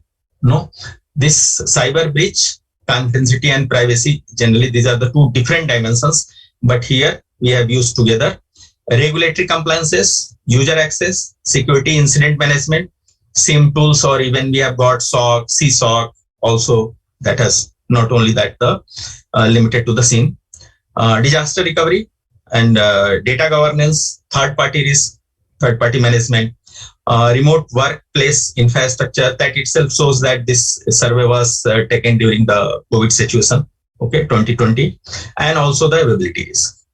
Now, if you'll see the data which is available in this report is that the difference between this cyber breach and the I'm talking about the percentage, it is less than 1%. The top 1 and top 10. Okay. The less than 1%. Rather, I will tell this is the cyber breach is that 6.97 and this availability risk is 6.22. So you can understand that how this, and these are it's not that it is going to be always top 1 or top 2.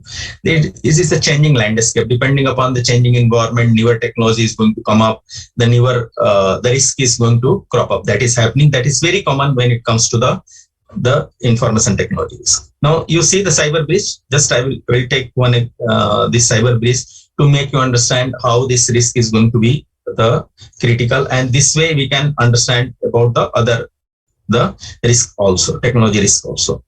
Earlier means when we are talking about the down the line 5 years back, the cyber space means we are talking about cyber space means which is there on the www, World Wide Web. No, nowadays which has come up here in the whatever the connected systems are there in the latest definition. If you will see the dictionary of which is given by the NIST. No, NIST information is very, very authentic. They are helping the US government and also the US defense establishment as far as the information system, information technology, cyber security, information security is concerned.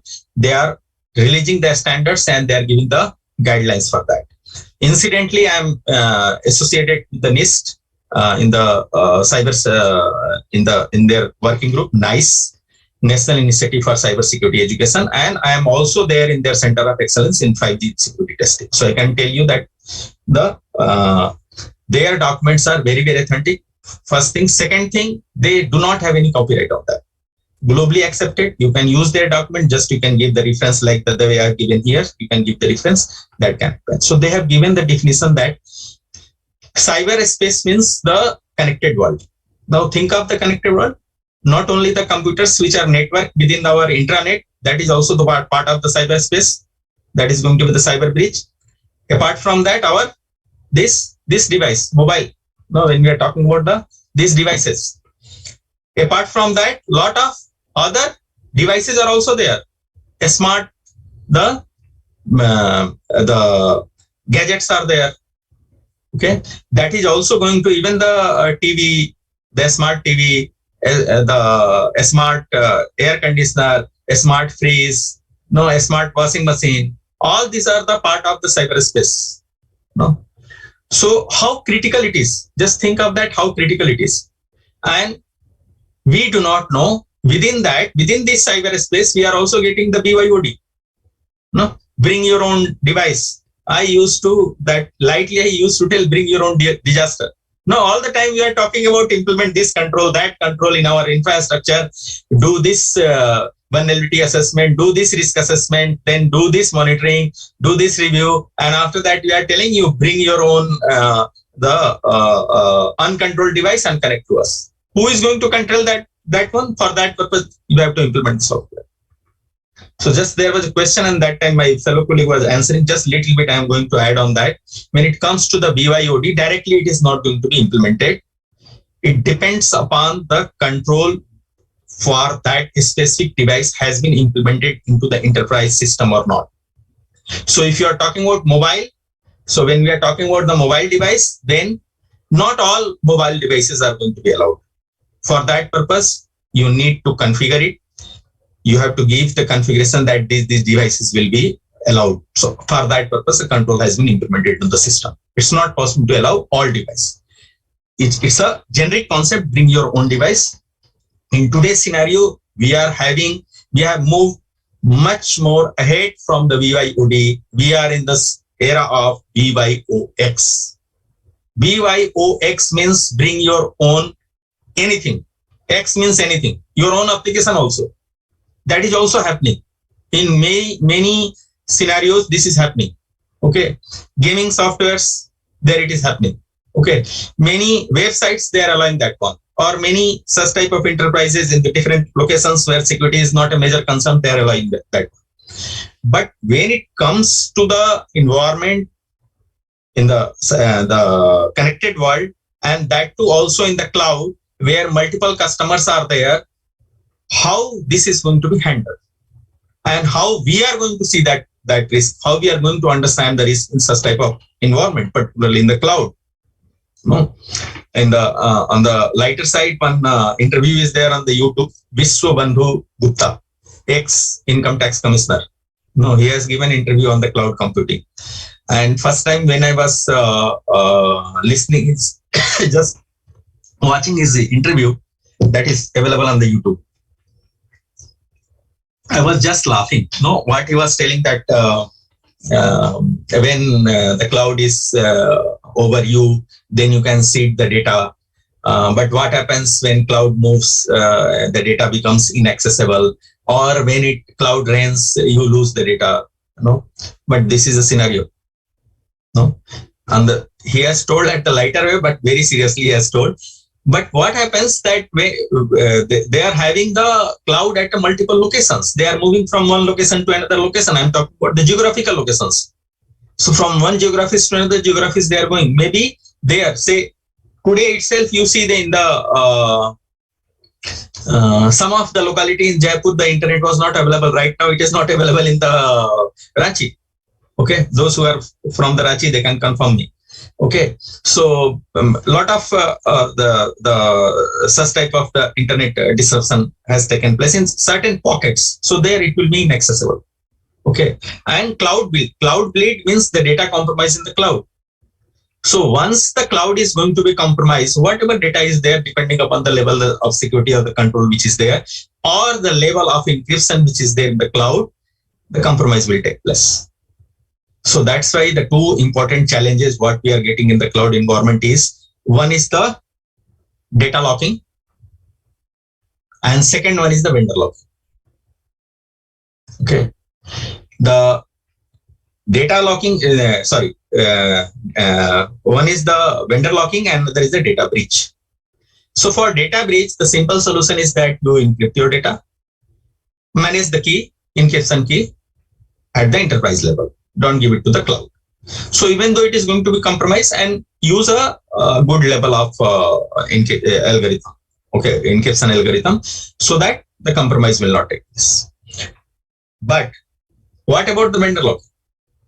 The vendor locking means if you are you see the RDBMS where the data definition is there, cloud service providers, if you are using the software as a service, SaaS, they are not going to give you the definition, the data definitions on the basis of which the application has been developed. They are not going to give that one. Once the vendor is not able to provide the service, or you want to change it. Without that data definition, you cannot change the vendor. Okay. If at all you are going to do, in case of any such type of disastrous situation, it takes huge cost and lot of time. That happens. So those challenges are there when it comes to the information system, and particularly for the auditors that see that how these important challenges, which are going to be very critical to the organizations, are addressed. That the goes with all this, whatever the technology challenges we are talking about, that it goes with all this. Just I elaborated one. Okay. The others you can see. The other technology challenges, here we are talking about the risk. I have emphasis the risk associated to the technology. Here I am talking about the challenges. Okay, emerging technology and infrastructure changes, transformation, innovations, and disruptions. Lot of the emerging technology has been discussed. 6-7 emerging technology has been discussed by the fellow colleague. So there, those challenges are there. How to cope up with that? Say how we are going to audit the blockchain. No, understanding the blockchain, how we are going to audit that one. No, how we are going to audit the cloud. How we are going to audit the AI. No, artificial intelligence. The IT security and the privacy is becoming the more and more critical in comparison to the cyber security and the information security. No, the huge penalty is there in India. So far, the Privacy Act has not been enacted. The personal data protection is still with the standing committee. But you see, we can understand this seriousness with the help of the GDPR. No, global and the General Data Protection Regulation, the European Union. No, if compromise is breach is going to take place, privacy breach is going to take place. The penalty is the 20 million euro or 4% of the global turnover. And failing to report to the regulator and informing to the impacted customers within the defined time frame. Another penalty is there, which is of the 10 million euro and 2% of the global turnover. And in both the clauses, it is written whichever is higher. And both the clauses are irrespective of the size of the enterprise. And particularly the GDPR is applicable wherever their data is. Wherever their data is. Across the globe, not only within the European Union. Say I am a member of Royal Astronomical Society London. It is in UK. Now it is applicable to my data also. Or whatever their data is there with me is also applicable to that GDPR. Okay. The resource and staffing skill challenges, lot of innovation and transformation is taking place into the disruptive technologies are there, which are coming particularly with the applications also it is there. See the scenario, take the example of the banking system. Okay.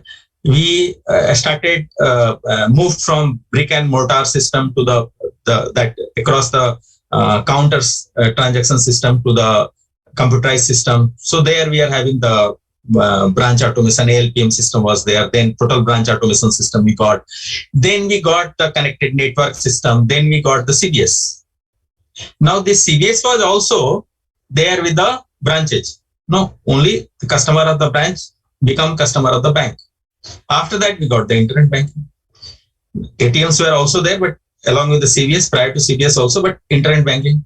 Now we went outside the branches across the globe. Now from internet, you came to the mobile banking, mobile wallet. No, think of that and the life. How much time it has taken that I'm talking about the innovation or transformation from ATM to the internet banking, to the mobile banking, to the mobile wallet. No. So from the customer of the branch, we became the customer of the bank.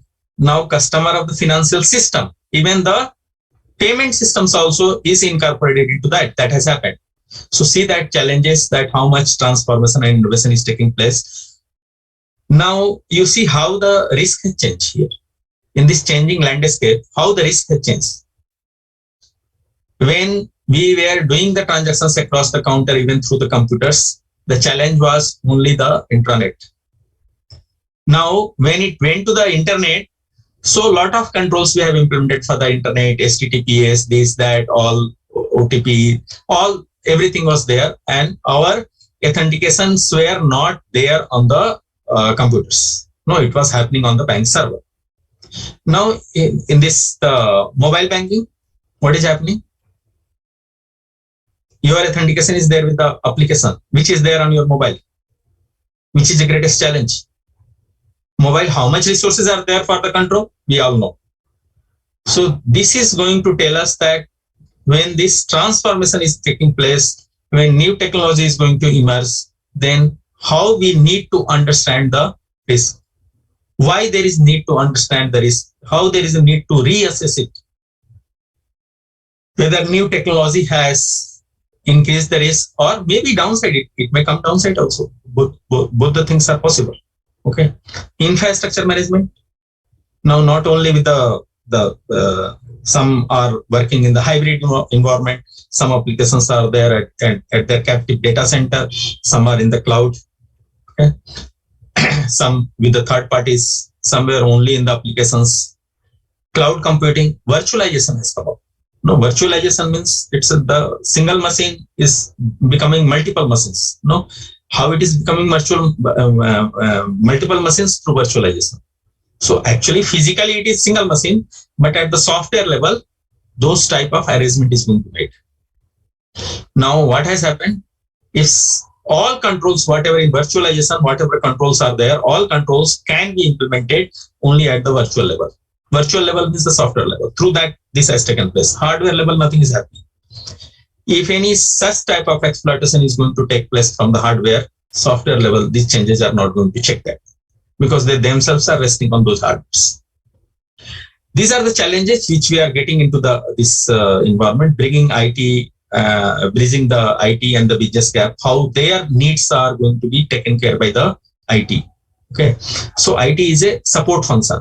Now you see the link between audit, IT, and business. Business needs the IT system for doing their business processes.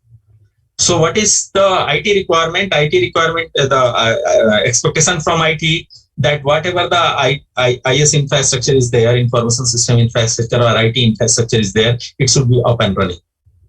Remember in the beginning, I talked about that 3 risks. Okay, CIA, confidentiality, integrity, and availability. Now, IT is concerned about the availability. However, we as an auditor, we are concerned about all 3. So we are the superset of the IT. Okay, we are talking about the integrity, confidentiality, and availability risk. So this bridging IT and the business, there could be some regulatory requirement. How those challenges are going to be taken care. The requirements are going to be taken care. Legal requirement maybe. Okay. Take the example of here. I will mention that near field configuration. Okay, NFC cards are very common. You all must be aware about that. For a few months, it was discontinued by the Reserve Bank of India, particularly in India. Okay, why it has happened? That lot of frauds was happening. So newer technology brings the newer challenges. Now another thing you see, cards, no card payment, Pci Dss is fine. Online payments, when we are making payment in India or with from India through the Indian payment gateway, then only that second factor of authentication is there. Internationally, most of the places it is not there. If international payment gateway here in India also, such type of we are using international payment gateway, which is not there in India, but we are in India, from India we are using. We can do that one without the second factor of authentication that I am talking about, the OTP. That requirement is not there. So whatever is available, that is there on your card. So if someone is going to get it or going to get that information or cloning is going to take place, then the problem is there. Another thing you understand through this, again, Pci Dss, that we are having, just I am sensitizing you or talking about that how risk is changing and risk is increasing. And even through the newer controls, the risk is not going to reduce the enterprise. You see that what has happened with the cards. No, the earlier we are having the Majestic cards. No, So there was a cloning of card, which was very common. Clone the data which is there on the mag strip. No, to overcome those the vulnerabilities. For that purpose, we got the chip-based card. Now, whatever the banking or financial system is, whoever is issuing such type of cards, do you have any card which is only chip-based card? No. You are having a card which is having the mag strip also and chip-based also. I am not discussing about the controls which may be compromised from the chip-based card. That has happened. Even in 2014, it has happened in UK through the health app. The compromise has taken place, not directly, but indirectly, supply chain. Through that, it has happened. But just think of that when mag strip is still existing on the card, so cloning of card can be taken place. The data which is there in the mag strip, why it is there?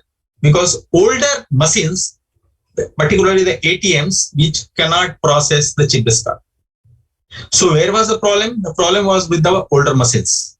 So first, before changing the cards, upgrading the cards to the chip-based, there was a need to upgrade those machines. That has not happened. Okay. So these type of challenges we are going to face when it comes to the technology. So whatever data is there into the chip, which is there in the mag strip also. Okay. The big data analytics, the challenge is here 3B. We are having variety of data. We are having with high velocity and high volume also. And the fourth challenge is that lot of data, it is coming in huge volume. So it is data chats. Data chats means it is something like a noise. So if right now, I don't know at your side, from my side, it is completely silent is there. So audio is good or my voice is good, but I don't know from your side, but I am assuming that same situation is there. Okay. But you see some noise is coming from outside. Some traffic is passing through that one or some the flight is going and that interference is going to be created.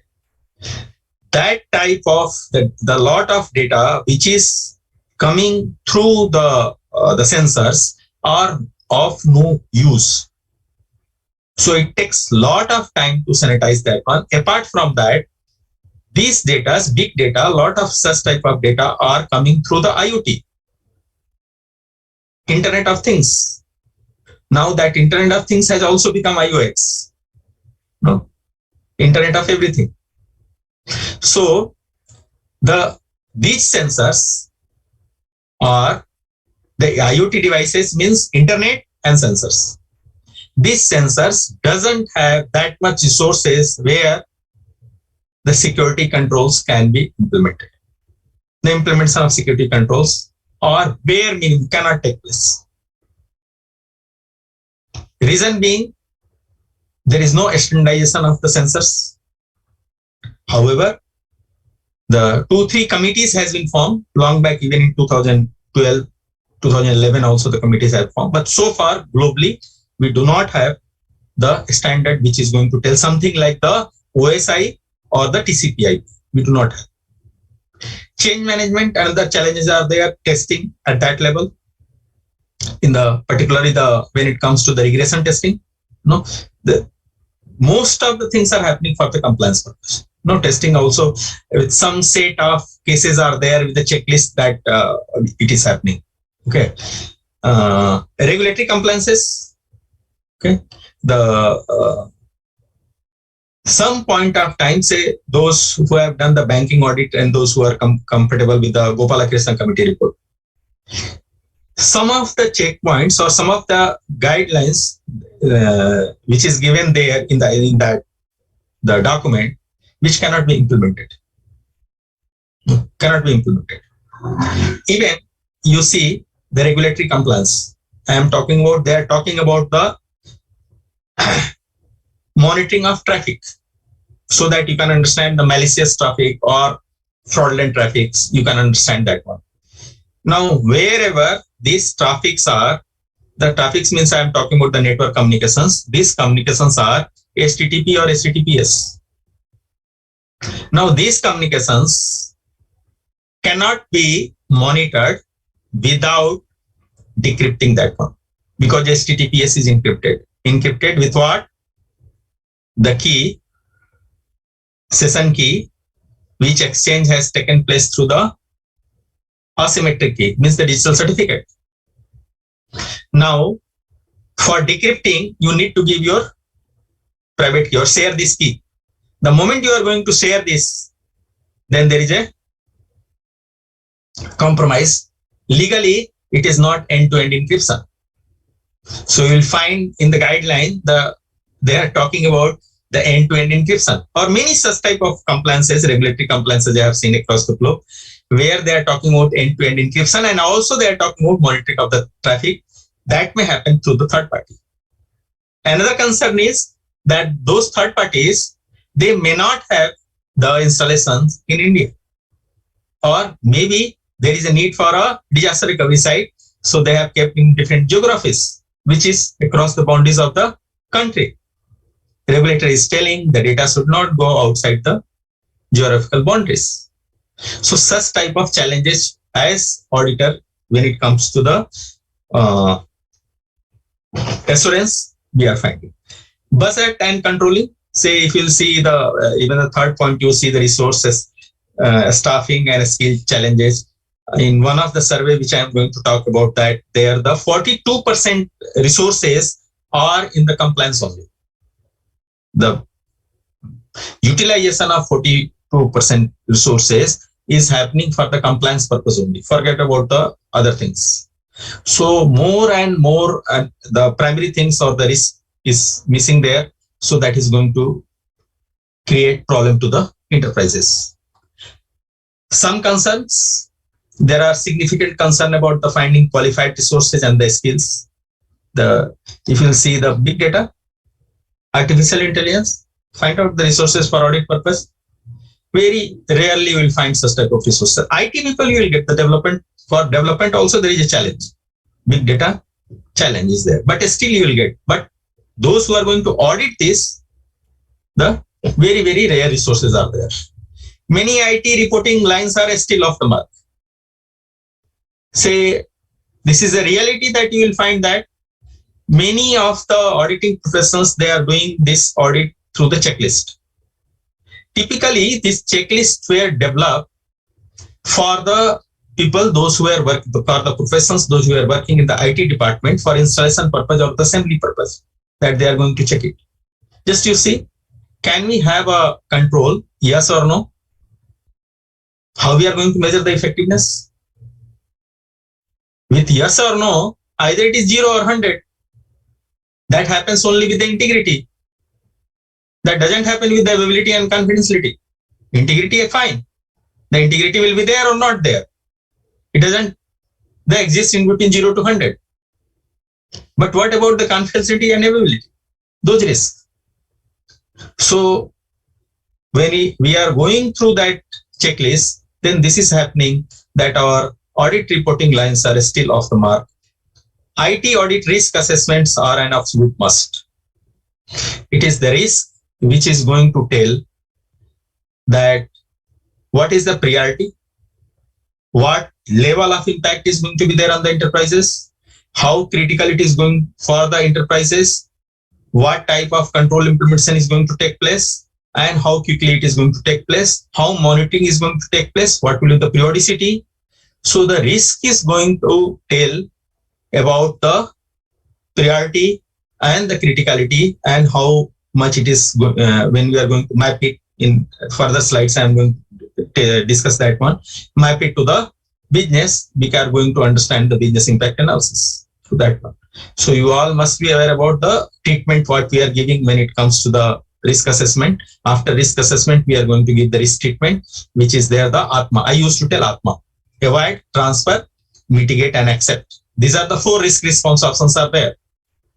Now, when it comes all the time, what we are going to do when we are auditing, what we are doing, we are testing the controls. Where is the control? Control is the outcome of the risk treatment. In avoid, transfer, and accept, no control is there. Only in mitigation control is there.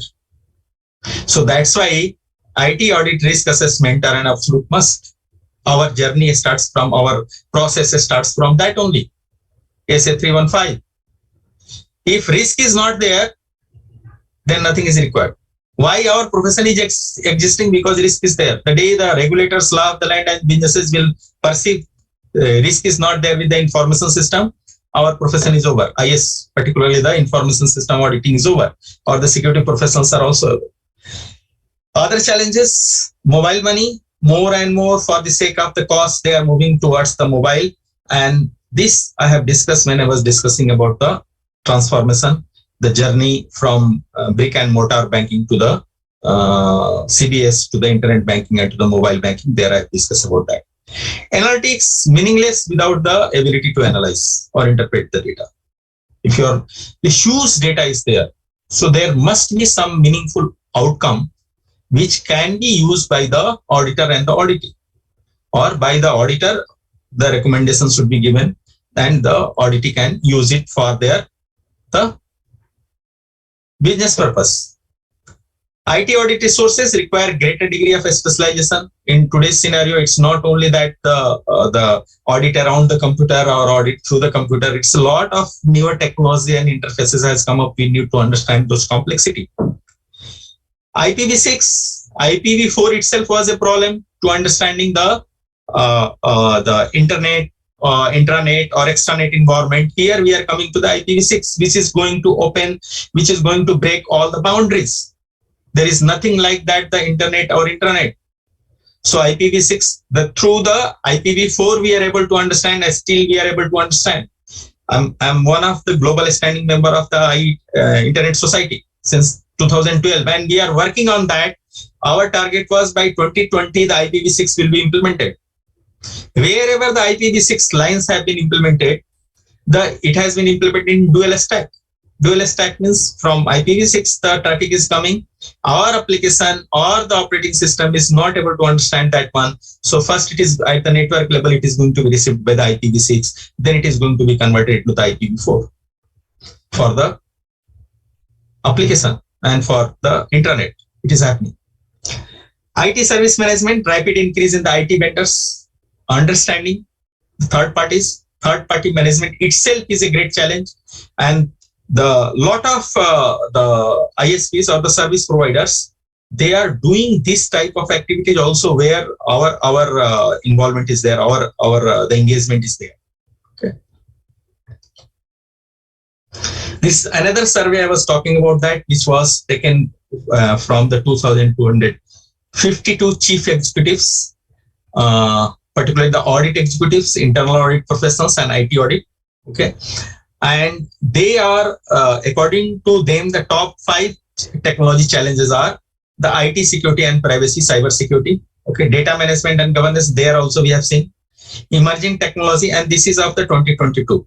Okay, they are telling that this will be they started there in 2019, and lot of the modification in the survey it has taken place. Emerging technology and infrastructure changes, transformation, innovation, and disruption. There also we have seen staffing and skill challenges. There also we have seen, and third party and vendor management also there we have seen. This another survey, and which is available here on the ISACA site. Okay. Now, what emerging technology risk assessment and the audit? Auditors should gain a holistic understanding of changes in the industry and the information technology environment. If any newer technology is going to, or emerging technology is going to be implemented, so need to understand end to end, enterprise as a whole, that how this newer technology is going to impact. Auditor, as appropriate, should consider risk resulting from the implementing of the new technology. Those that say, I have given example of the transition from internet banking to mobile banking. There is nothing, the very limited resources are available at the mobile. Okay, in the beginning, what we are finding that you change the SIM also, put the another SIM into the mobile. In the beginning, in the applications we are getting, and the data is going to be the mobile banking will be used. There is no problem to that. So, however, the another number SIM is there, but still it was going to be used. In today's scenario, with the smartphone, we have got the more and more resources, but still it is not at par with the desktops or the laptops. Okay. Auditors should consider whether specialized skills are necessary to determine the impact of the new technology. SA 620 we have got, so whatever we are not able to understand, we can take help of the third parties, but we should be able to understand that what type of a specialized skill need to be taken, because ultimately the responsibility rests with us as far as the audit report is concerned. The potential areas of auditors, that is the focus area: how technology affect the company business, how much dependability is there on the technology, how technology affects the internal control over the financial reporting. We are talking about the general IT controls. How technology affect the audit committee oversight of the financial reporting. Okay.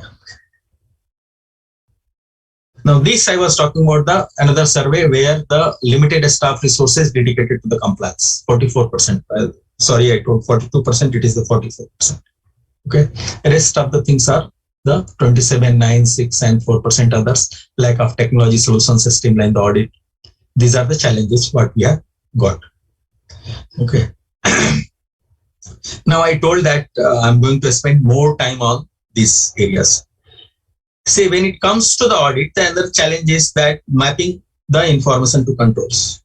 No, it's the endless evidence collection task. Okay. Centralized asset storage is there. The consolidating audit wherever the possible, accelerating the timeline, final certifications, reports, the crunch of time is there, limitation of resources are there. Okay. When all these things are going to be used through the manual process, it's very difficult to complete within the time frame and also do the justice with the huge volume of data. So for that purpose, the tools are there, automated tools are there. With these challenges in the audit, we have also tool how to understand the risk. No, say the automated tools. One is threat modeling. Threat modeling is in today's scenario one of the requirement for the auditors to understand the risk in the IS environment. The MITRE is the another. These are the two most common threat modeling tools.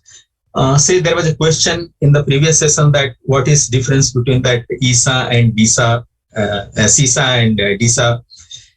This threat modeling we have discussed in this ISA, which is not there in the CISA. Lot of hands-on activities which we are discussing in the DISA, which is not there in the CISA. However, being a international organization, they are having the recognition internationally. But the not a single hands-on activities are there in the CISA. Only theoretical concepts are there, but here we are talking about that. Now I'm going to take you to a software. Just I will give you a demo to make you understand that how it is happening. Whether it is a network environment, whether it is a system development environment, or cloud environment, or big data. For all, it is the STRIDE is a Microsoft tool. It is spoofing, tampering, repudiation, information disclosure, denial of service, and elevation of privileges. MITRE is a foundation framework. Okay, developed by the MITRE Foundation. Okay, so let me share my screen. Then.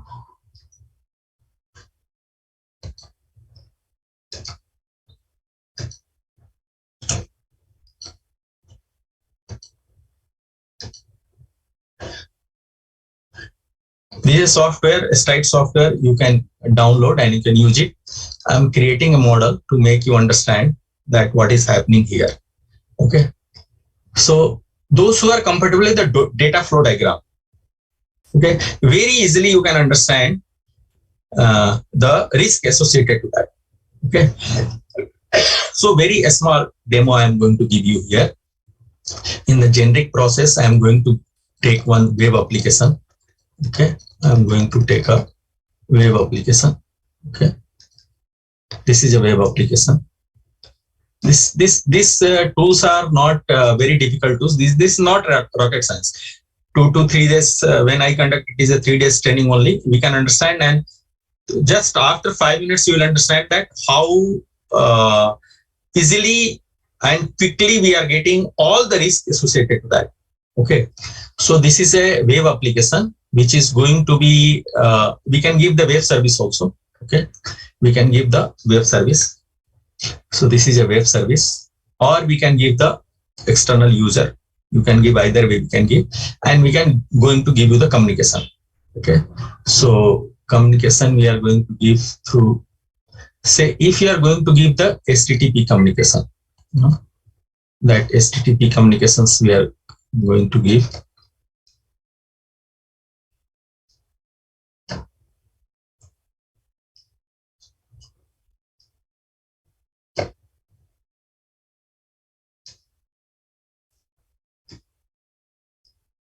My screen is visible, Parminder? Parminder? Yes, sir. Yes, sir. Okay. This some diagram I am drawing, that one, that is visible to you.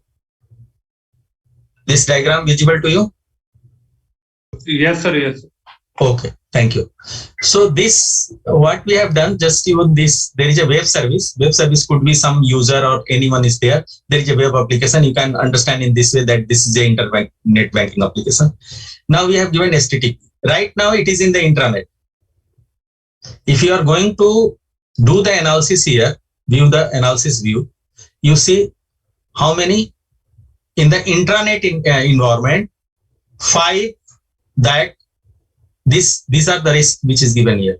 Just with this diagram, you have got web service process memory tampering, cross-site scripting, elevation using impersonation. Impersonation is spoofing, web service process memory tampering, cross-site scripting, elevation using impersonation. These 5 that risk we have got, and if you will click on either one, you will get here. The description also you will get. Okay.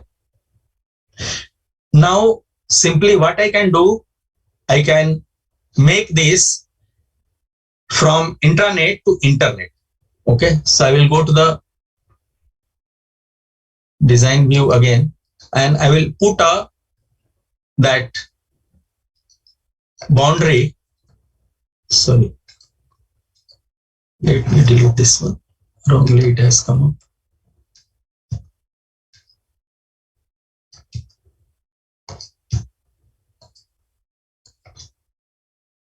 Okay.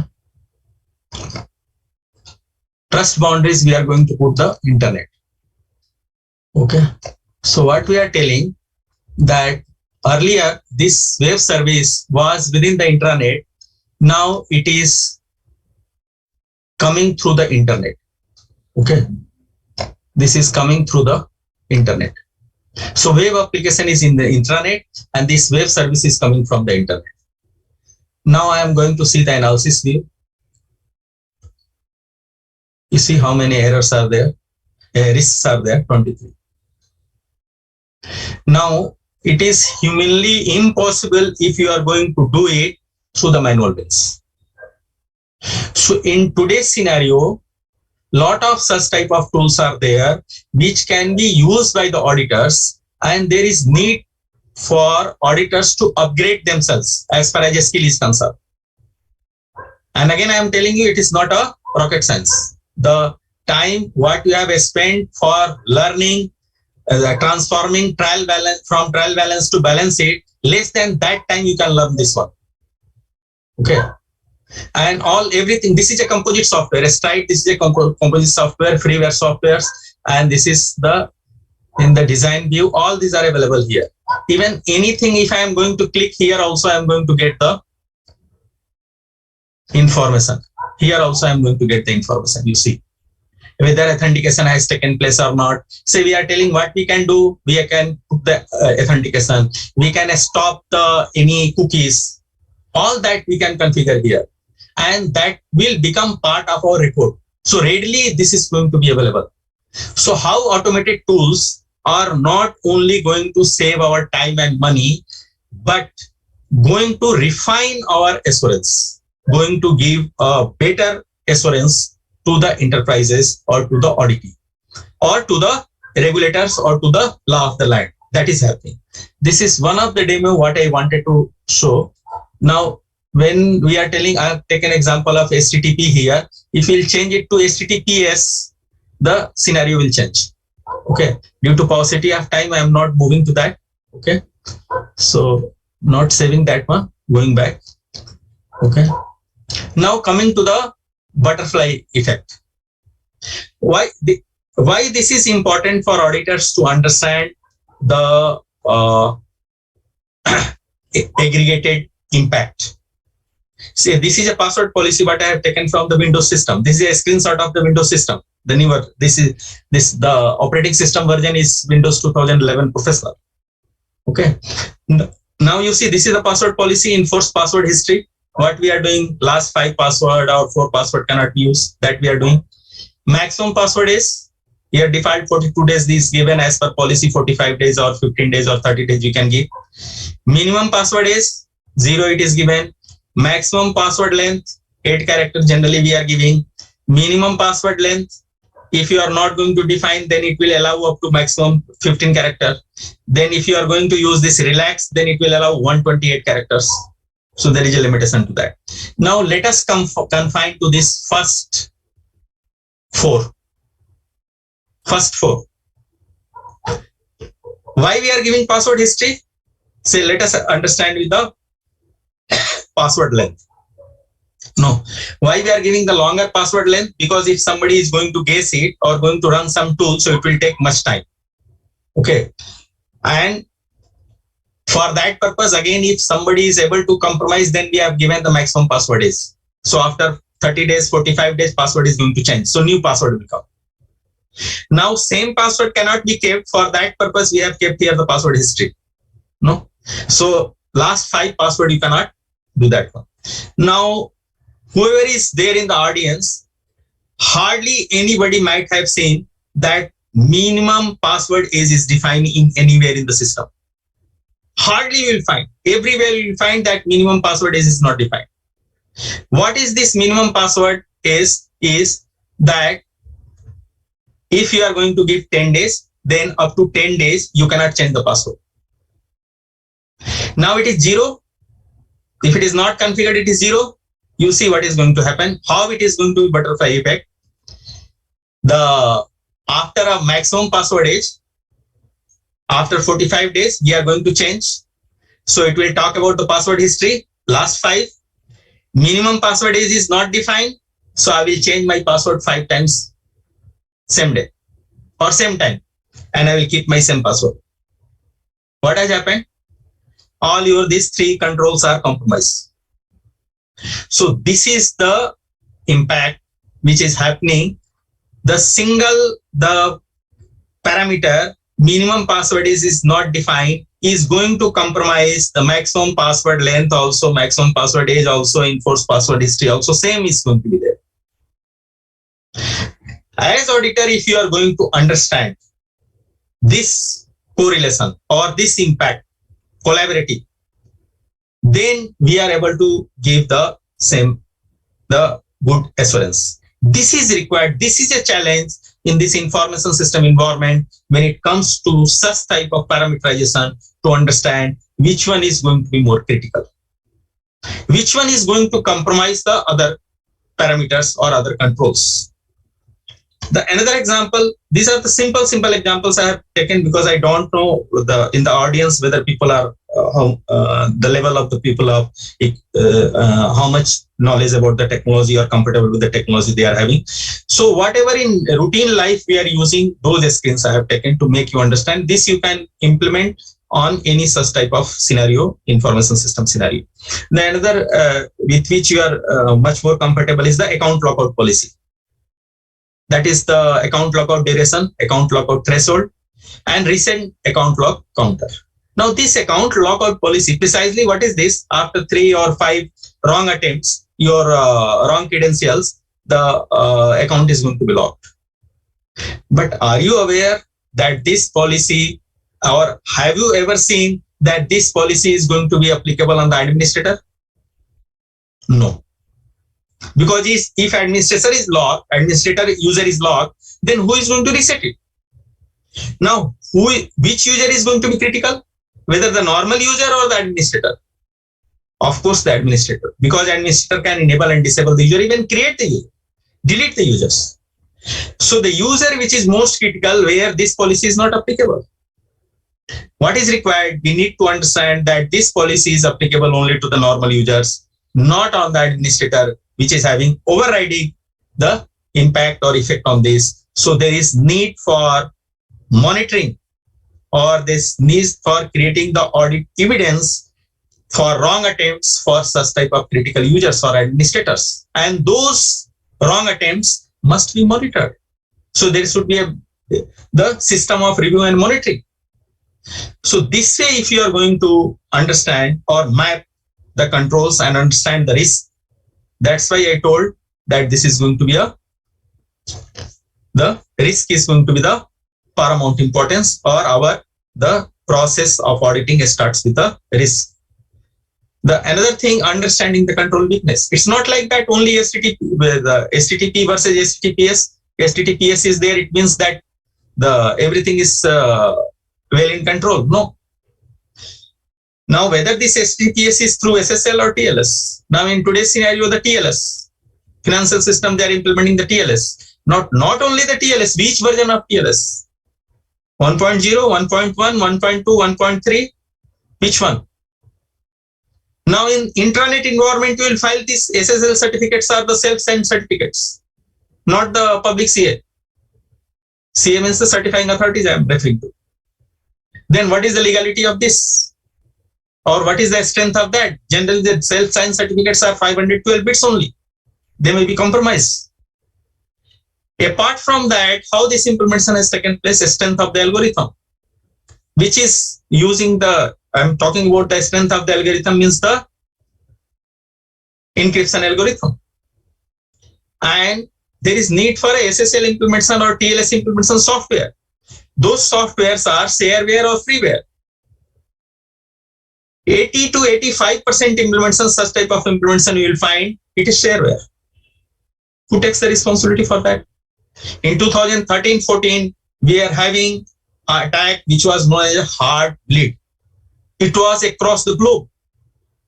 The private key of the SSL certificate, public SSL certificate, was compromised in the hard bleed. How it was compromised?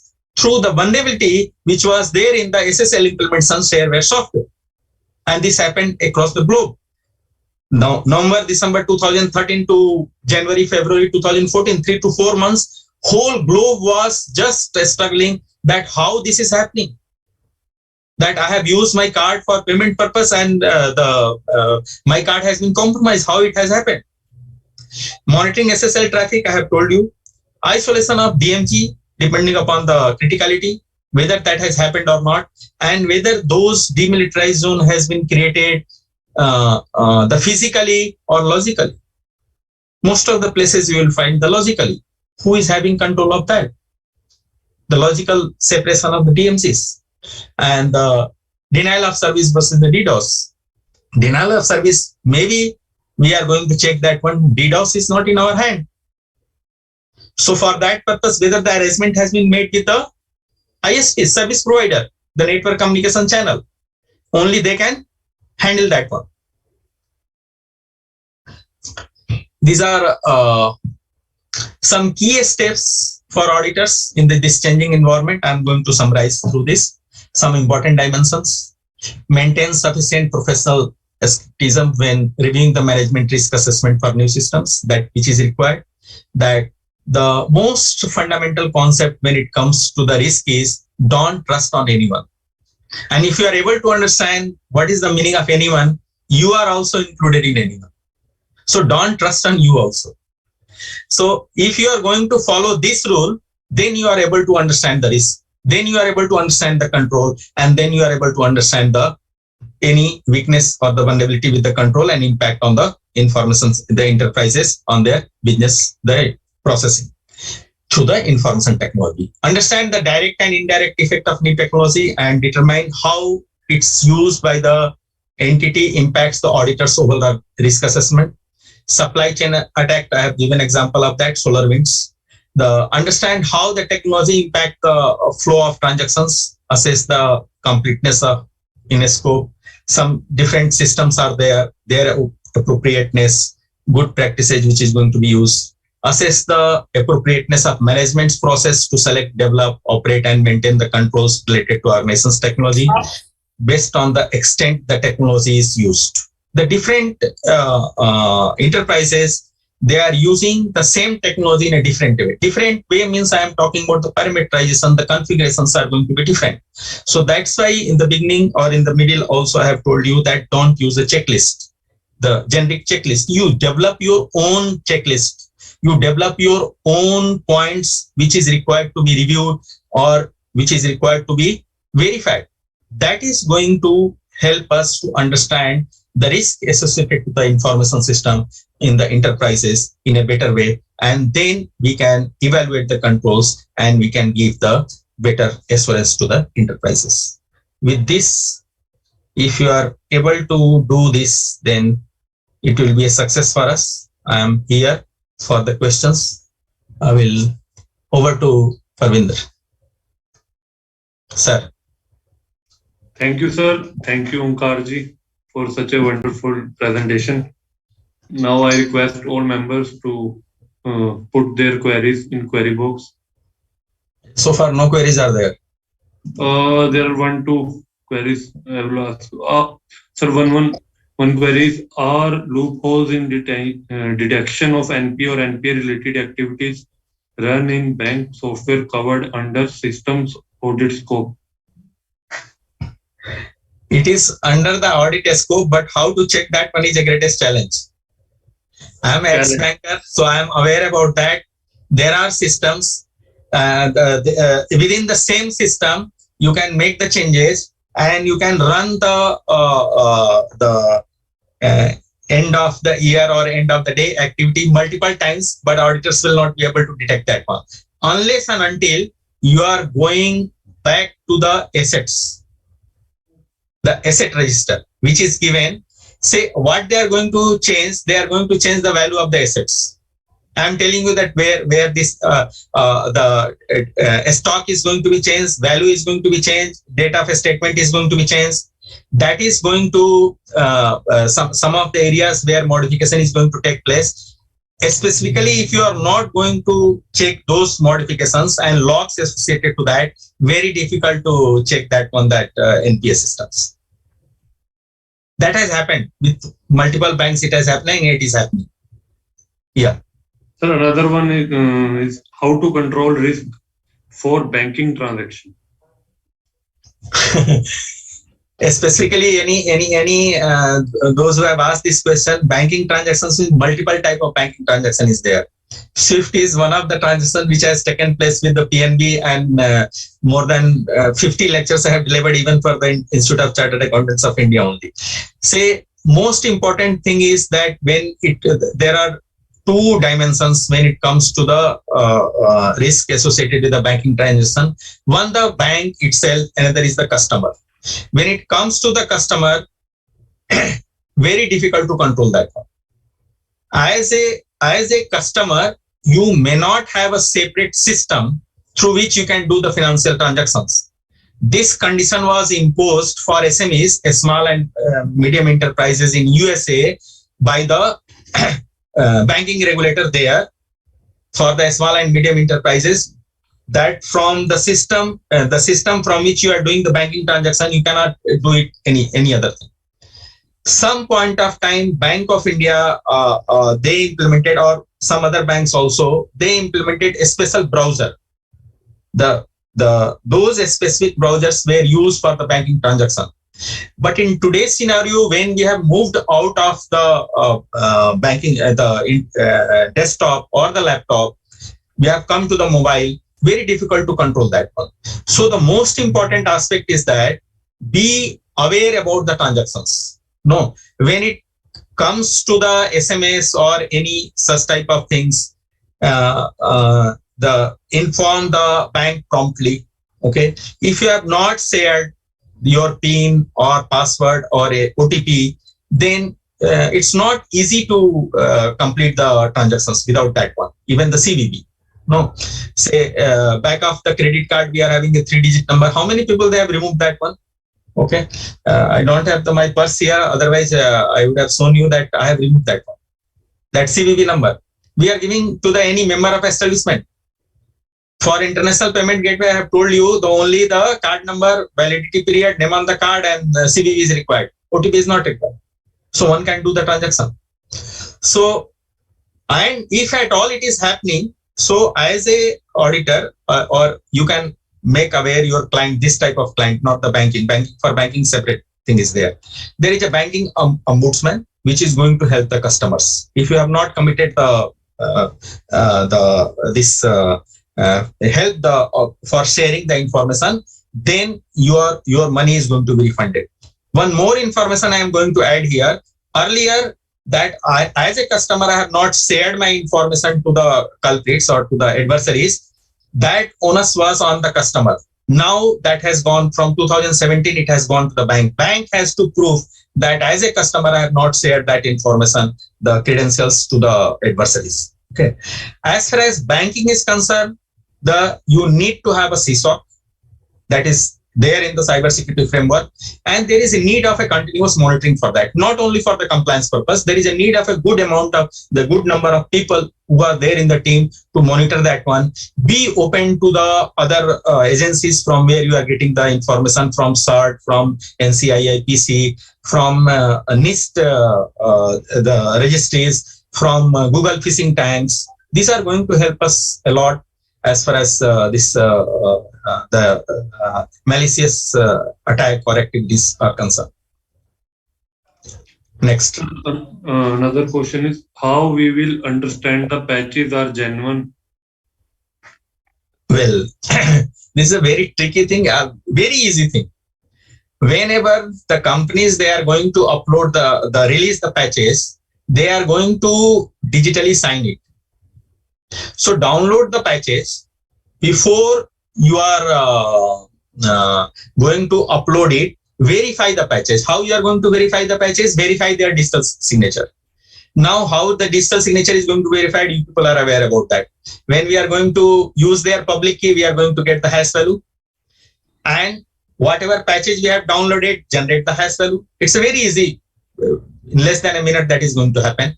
And if both are going to match, there is no change in the package. So that we can see the integrity of verifying the digital signature. So one member asking for softwares used in audit. Yeah. Only? Yes. Large number of softwares are there. If he is going to talk about any specific area, then we can tell a lot of automated tools are there depending upon the area. Even now, the auditors, they are moving to the forensics also. For forensic, large number of tools are there where we are going to do such type of analysis for investigation purpose, in case or access data, this type of tools are there. For audit purpose, for log analysis, very common. The generic tools are there, the log analysis tools are there, the network analysis analytical tools are there, which is also used by the NOC, Network Operating Center. The tools which are used in the SOC or SIEM and other, they are also, those tools we can also use depending upon the availability of the data from the enterprises that can use. But if you have need for any specific thing, you can again put the query. I will reply to that. Sir. Another one is which type of cloud we can use or not to use cloud for security concern. Cloud is a very tricky thing. It is infrastructure as a service, platform as a service, and software as a service. So that depends upon the business requirement. We are going to use IAS, PAS, or SAS. Now, coming to the security, it is our requirement. So whatever our requirement means the enterprise requirement where we are working as a consultant. So whatever the level of compliance or legal requirements are there, those should be included in the service level agreements. And third-party assurance should be taken from the cloud, or generally they don't give the right to audit because multiple clients are there. So we should get the third party assurance from them. And also we should have access to our log for the analysis purpose, our logs we should have. Another thing that as far as the security is concerned, I have already told, the encryption key management should happen at the enterprise level. It should not happen at the cloud level. Sir, one member asked for practical unusual experience you observed in your career, how you dealt with it. See, if time permits, okay, no problem. I have got 9 minutes time. In one of the organizations, that was a very critical scenario, and I was and very tricky thing. I will share with you. I will not name the organization. I was auditing the one of the organizations, and I was heading that team. But that day, my database professional was not there in our team. So I directly went to audit the database, the RDBMS. It was Oracle 9.1. Okay. And when I asked the DBA, the scenario was like this, that it was an outsourced service and the DBA was from the enterprise side and third party was managing the database. So there was DBA from the enterprise side also and from the third party side also. When I asked them to log in, so they were having a wonderful that control that when both the organization DBA and the third party DBA is going to enter the password, then login was taking place. So when I asked for the login, then the first the third party DBA enter the password, then the enterprise DBA enter the password and press the enter key, and then it logged in. But the moment the system logged in, I asked them to log off. Then the enterprise DBA was laughing. He was telling that you asked to log in and after that you are telling to log off. First you check, then we'll log off. And I told that is the checking. You log off. He logged off. Then I asked them to again log in. Now after that, what happened when the third party DBA entered the password, I pressed the enter key. So without entering the password of the enterprise DBA, system logged in. Then enterprise DBA was asking how it has happened. Then I told this is my question, this is not your question. You have to tell that without entering your password how it has logged in. So he told I don't know. Then you ask him, the third party DBA. He told also it doesn't know. Then I told really you do not know or you are not DBA. Then matter went, it was a long story, cutting short, that I also questioned the third party DBA doesn't have knowledge about the database because he doesn't know how it has logged. You know what was the problem? The problem was the Oracle 9.1 RDBMS was having a limitation of 8-character password. So the third party DBA was entering that 8 character. After that, whoever is going to whatever, it will be truncated. So as auditor, I understood that who is owner of the asset? Owner of the asset is the enterprise. Who should enter password first? The enterprise. But what was happening? It was happening from the third party. So that clicked me, why the owner of the asset is not entering this one? So that way I understood the risk. Next. What kind of other ways of audit except auditing around or inside the computer are required? Say best way to take the data from the system, whatever the data is there, database or whatever is there, because even though if you are going to use the embedded audit modules, which is there in the application or in the system, it is going to use the same logic. So if there is some problem with the logic, that we are not going to give the right level of the assurance. So better to take the data from the RDBMS or from the logs or operating system or network, take the logs, use your own tool to do the audit. That is the best way to do that. And this is the latest trend. The one, even the system development lifecycle, in lieu of using their VAPT reports or other thing, you take some part of diagram readily. If it is available in the soft form, you can put it in such type of threat modeling tool, and you can do this type of analysis what I have just demonstrated. Next, हाँ sir, close. close. अभी हो गया सबका. We are within the time.